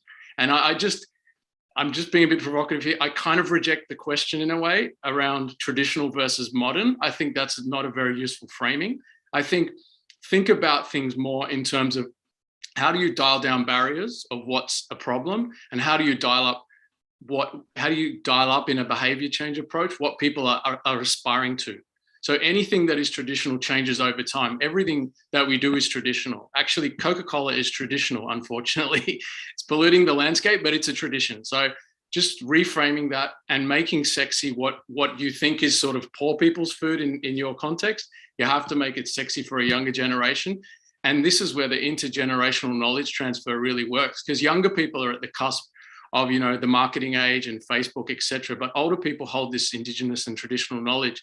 So creating those exchanges is where you start seeing the traction. So I just, and you find, for example, in the coffee space that baristas are developed in something that I think started in Central America, where baristas came from coffee farms because they didn't want to work in coffee, but they were trained as baristas. And then down the track, they really wanted to work in coffee to improve production. And we see that in urban areas a lot, where the restaurants and the chefs, the young chefs, actually want to have more access to a value chain of local products, and they go and open a farm. And that's bringing sexy back to what is traditional. So yeah, just think about those kind of intergenerational approaches to doing that. Great. Can I emphasize what Mark just said? I was a TV presenter at Bush Festival today. And actually, I tasted for the first time a tortilla made of fermented yam.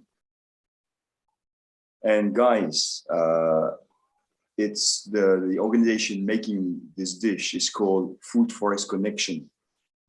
And a very good friend of mine. And they said, can you taste this recipe for us? We would like to have a chef's point of view. And damn, it was fantastic.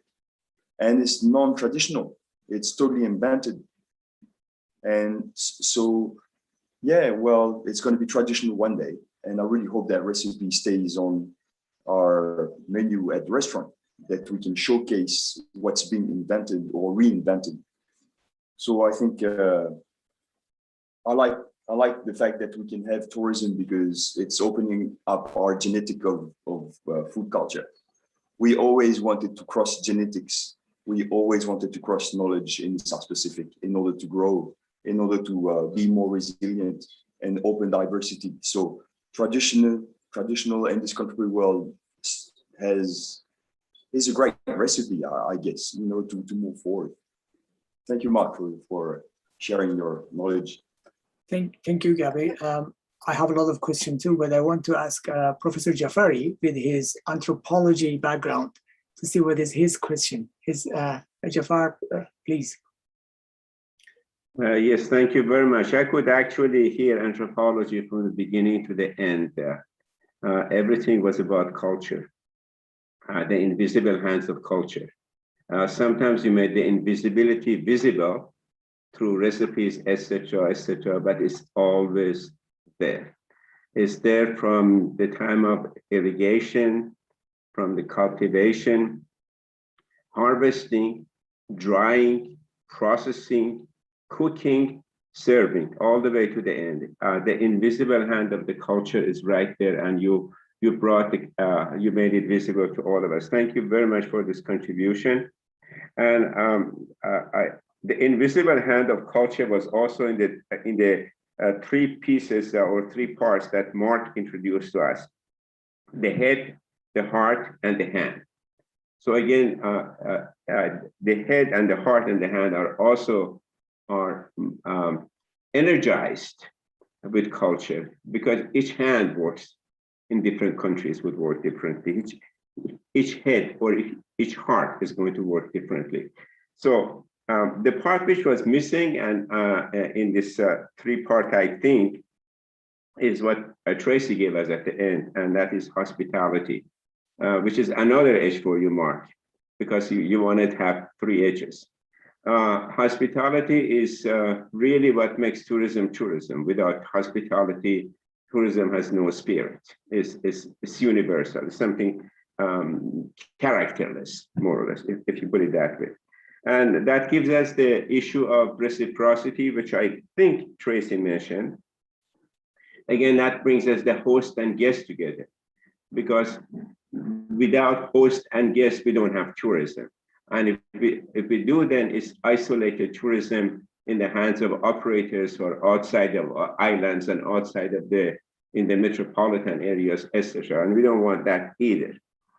So what we need a product at the end of this head, health, head, heart, hand, hospitality, and I give you the fifth one, which is health. With this recipe, we could have quality of life, better, healthier body, healthier mind, and healthier relationship. So we have now 5 H's, and I give you the 5 H's to play with. Wonderful presentations. They come together as if you had orchestrated many times with each other. All the pieces came together. And actually, I see you people stepping forward, and I invite you to step forward to do a mini series on local food and tourism. Any one of you can step forward if you wish to come up with your own model. For your own model of presentation, or for your own recipe of presentation, and we would put a webinar for you together and put it in a mini webinar series under the food and culture, or whatever we may choose to do it. So I invite you all to do this for us and join us, please, in other webinars that we have. We will have for example, a webinar coming up on quality of life. And you were talking about quality of life through the doors of taste and food and so on and so forth. So all the webinars that we are doing are connected. And what really connects them together is locality and community, host and guest. Thank you very much for your contributions. Thank you, Jafar, for beautifully connected all these points together, and you waved it together as a piece of the complete picture, or redraw the board again. Going back to the Francis presentation, which was in the beginning about fermentation. I think fermentation also plays a very important role in food identity. In Japan, for example, fermentation doesn't really goes with dairy product. They have a very famous soup. They call it miso. that if you're a Japanese, you can't live without miso every morning as your drink. But if you're in Europe, you have maybe a cup of hot milk. But or they ferment these soybeans, and they call it natto. That probably foreigners, they can't eat it because it doesn't smell good, but it's really, really good. I had difficulties with this food culture because my identity was totally different when I came to Japan 20 years ago, and I lost many kilos of my weight. But now if I go back home to Iran, I can't really digest Iranian food for the maybe few days if I if I really want to taste everything. So cheese also is one of the examples of this. And I know Japanese, they like it, and they consume European cheese. But my question is, how can we create a dialogue? It's like a dialogue between food civilizations. This fermentation world is very amazing.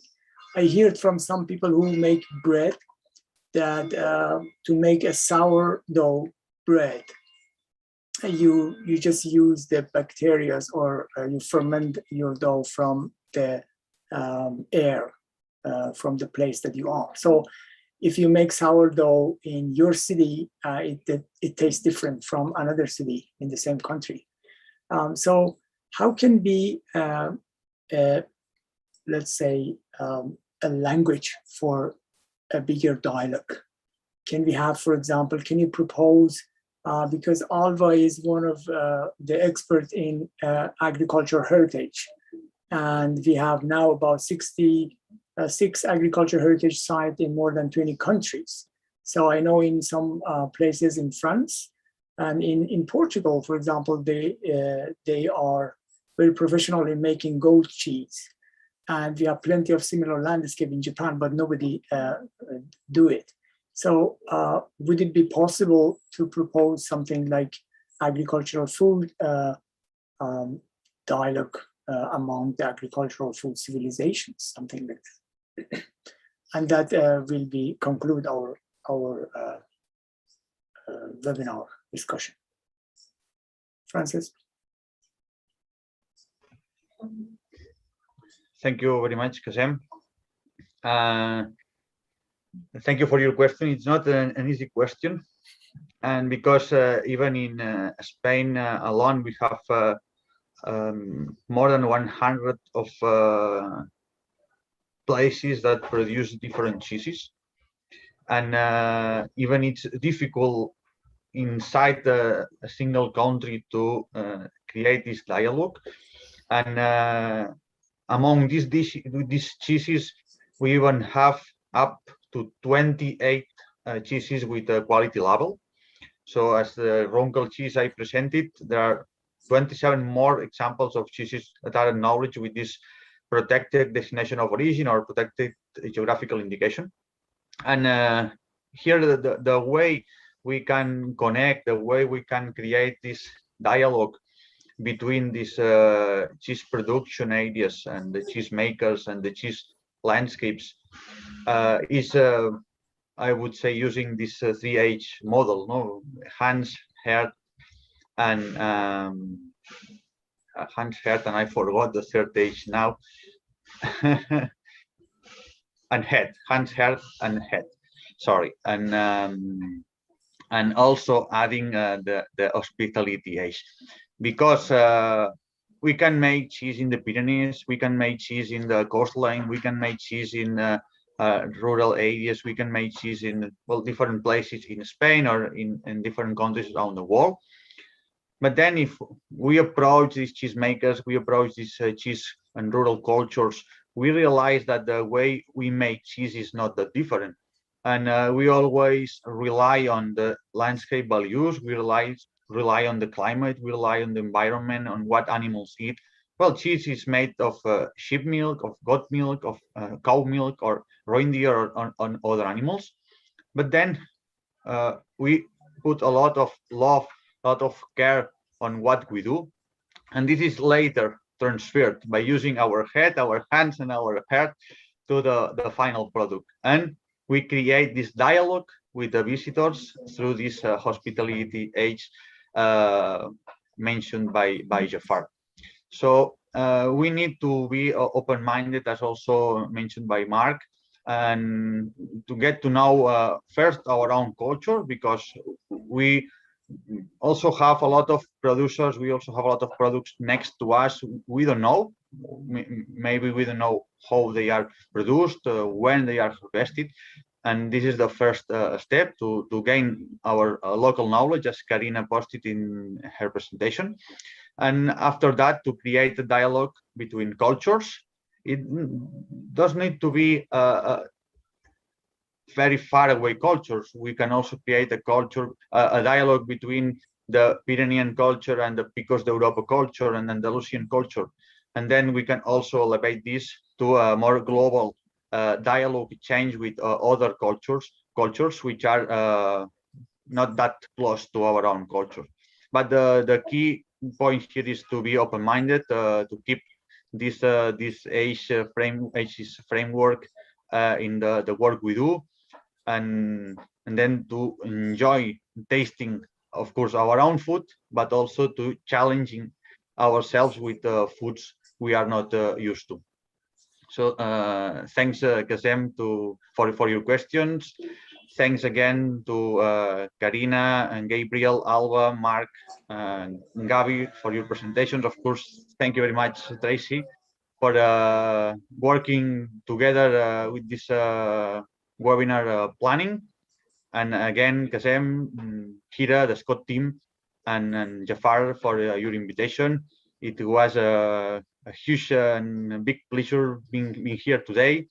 And thank you very much, all people attending. Good morning, good afternoon, good night, depending on where you are listening from. And my highest gratitude to all.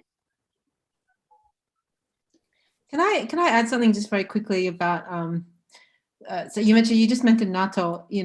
2010 there was a presentation I had that stayed with me, and it was a person that was looking at the natto triangle, and he looked at the microorganisms in the fermentation process to ferment soybean into natto and miso, and it connecting not just Japan but Japan, Korea, Nepal, Indonesia. And different places have different names for it. And it's just that idea of that you're looking at even at the terroir level, the microorganism level, and the connection. It's the people do use the ingredients and the microorganisms around there in the area and the air to then create this beautiful food that has different tastes in different areas, but it's generally, the same ingredient, same process. And I just thought that approach, and when Tracy, you were talking, Gabby, you were talking, Gabriel, you're talking about in the Pacific Islands, is there something that we can do, sort of a food dialect with respect to something like that? I don't mean soybean, but perhaps there's something with, the yams, the sea salt. We are surrounded by ocean, which is a huge body of energy, and it does something to the land, to the island. So there's got to be some connection there as well that we can talk more afterwards. I just think there's so much that we can tease out of this idea of this approach of a food dialect that connects the different regions. And moving beyond just what you see in Northern Hemisphere, not to criticize the Northern Hemisphere, but there's just a lot also near the equator that we haven't looked at. Where's the discourse on that? Let's connect all of that together. Thank you so much, Alba. I think, as Professor Jafari mentioned, we have to step forward and bring the culture and identity back, especially for the countries like Japan that people think that they're not qualified to produce food, for example. Those who are in local area, they might produce just for their own consumption, but if they want to produce cheese and sell it in the supermarket, it's the job of big companies and so on. But maybe we have to, it's a bottom-up approach that the traditional knowledge existed in the local communities, and then it was maybe patented or taken to the industry and industrialized and commercialized. So how to design or define the food culture and create this dialogue between local communities is the key point, that they gain their confidence back and they start and they are provided by academia like you, that such a beautiful combination of this team to create this platform for more collaboration on this and bring it to the culture and identity. Not only, of course, we had some comments in the chat. I'm so sorry that we could accommodate all the questions, but some of them are answered. And some people were asking about safety and food safety, for example. And I'm sure local communities, they have their own traditional knowledge and answer to that. They have been living for centuries. And the fact that the food exists and the food culture exists means that the food was secured and safety has been there and they could sustain it. So we have much to learn about this topic. We can't conclude everything in one webinar, but I'm so happy that I participated myself and learned a lot from all you guys. I thank you all. And if Professor Jafari has no more point, I can ask him maybe to give the final conclusion words before I show the last video. Professor Jafari? Well, I don't want to say much because this has been a long but very rich webinar, and I think we should bring it to an end. I want to thank everybody once more. If you want to read about cheese tourism, go to Encyclopedia of Tourism. Your moderator is the author of the entry in the encyclopedia. If you want a dialogue among food, cultures, music, sport, and on and on and on through tourism, again, Encyclopedia of Tourism covers all of that. And that it will be published at the beginning of 2022. Thank you very much. Hope we can have more webinars through your efforts on this topic of local food, local production, local taste, local hospitality, and so on and so forth. And thank you very much, Kazem, for your time to make things flying. Thank you, Jafar. I just got from Hira and SCoT team to know that many people are watching us on YouTube. And I saw the statistic on LinkedIn that we have over 500 attendees that show in LinkedIn that they accompanied us apart from Zoom. And I would like to thank all of you on behalf of the SCoT team. Thank you very much. And we have another wonderful video for you that we are going to watch it and say bye to everybody.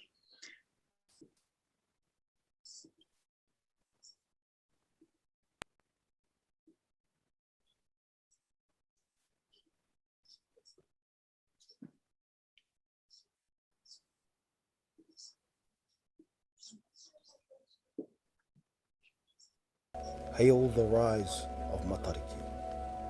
Matariki te whetū herikai. A star that brings food which is shared with people across the land.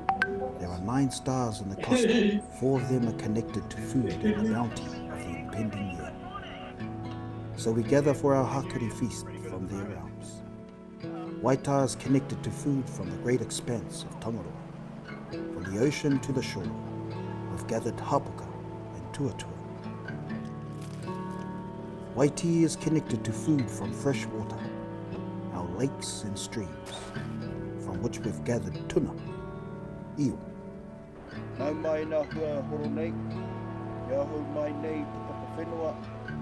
Tupuanuku is connected to the foods which grow in the ground, like the kumara we've harvested from the marae garden.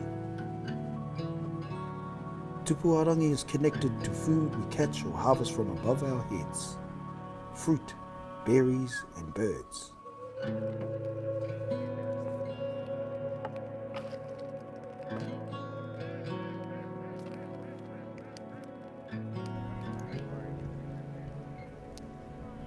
We prepare a Hakari feast to acknowledge the appearance of Matariki during Pipiri, the midwinter months of June and July.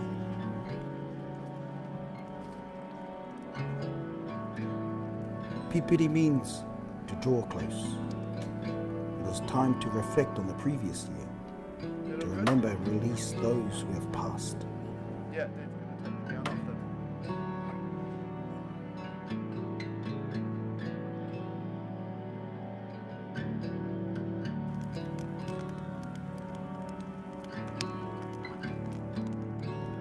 time to contemplate our desires and dreams for the year ahead.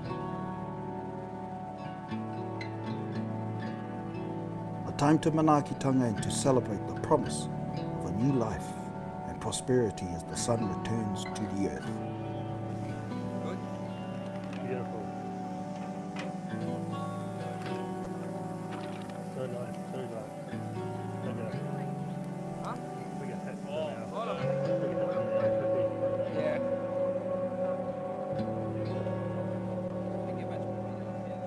Steam from the hangi rises to the stars to feed and replenish the vitality of Matariki, ensuring its return next year to bestow its bounty upon the world. Nau mai nā hua o te wao, o te nākina, o te waitai, o te wai Māori. Nā tāne, nā rongo, nā tangoroa, nā maru. Ko rangi nui tui hōnei, ko papatua nuku e takoto nei. Tūturu o whakamaua kia tīna, tīna, aumi e, hui e, tāiki e.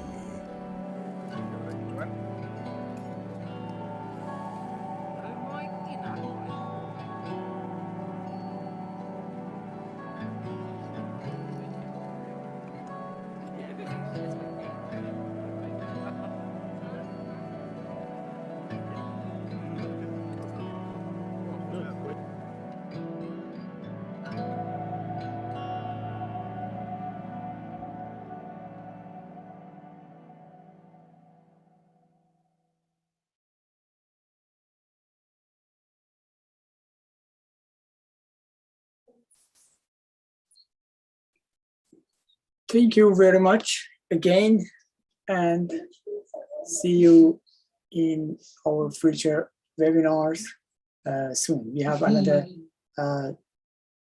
2 more webinars in August, and please see more information in SCoT website. And thank you again for accompanying us today.